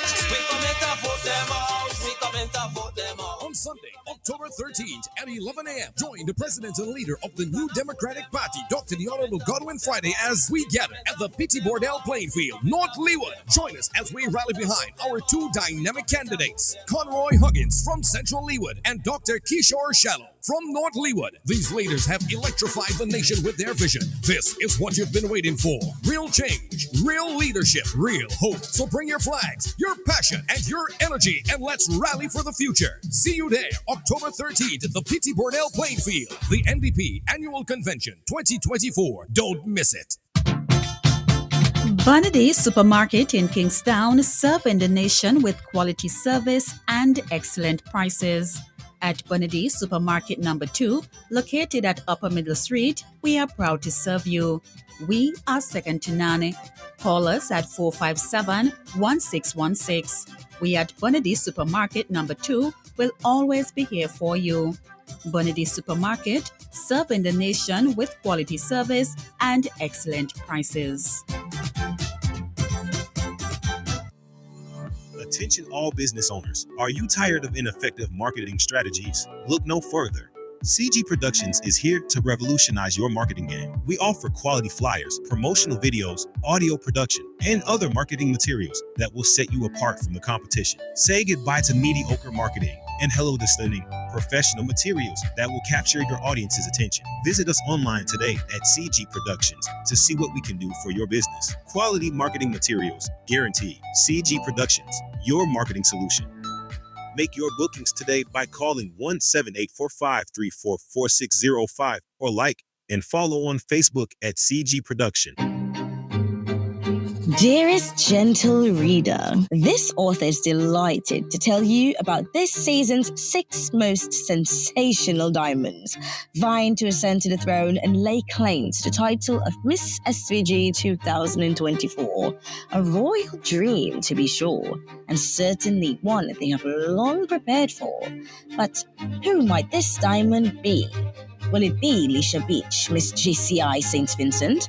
Athalia Gloucester, Miss Flo,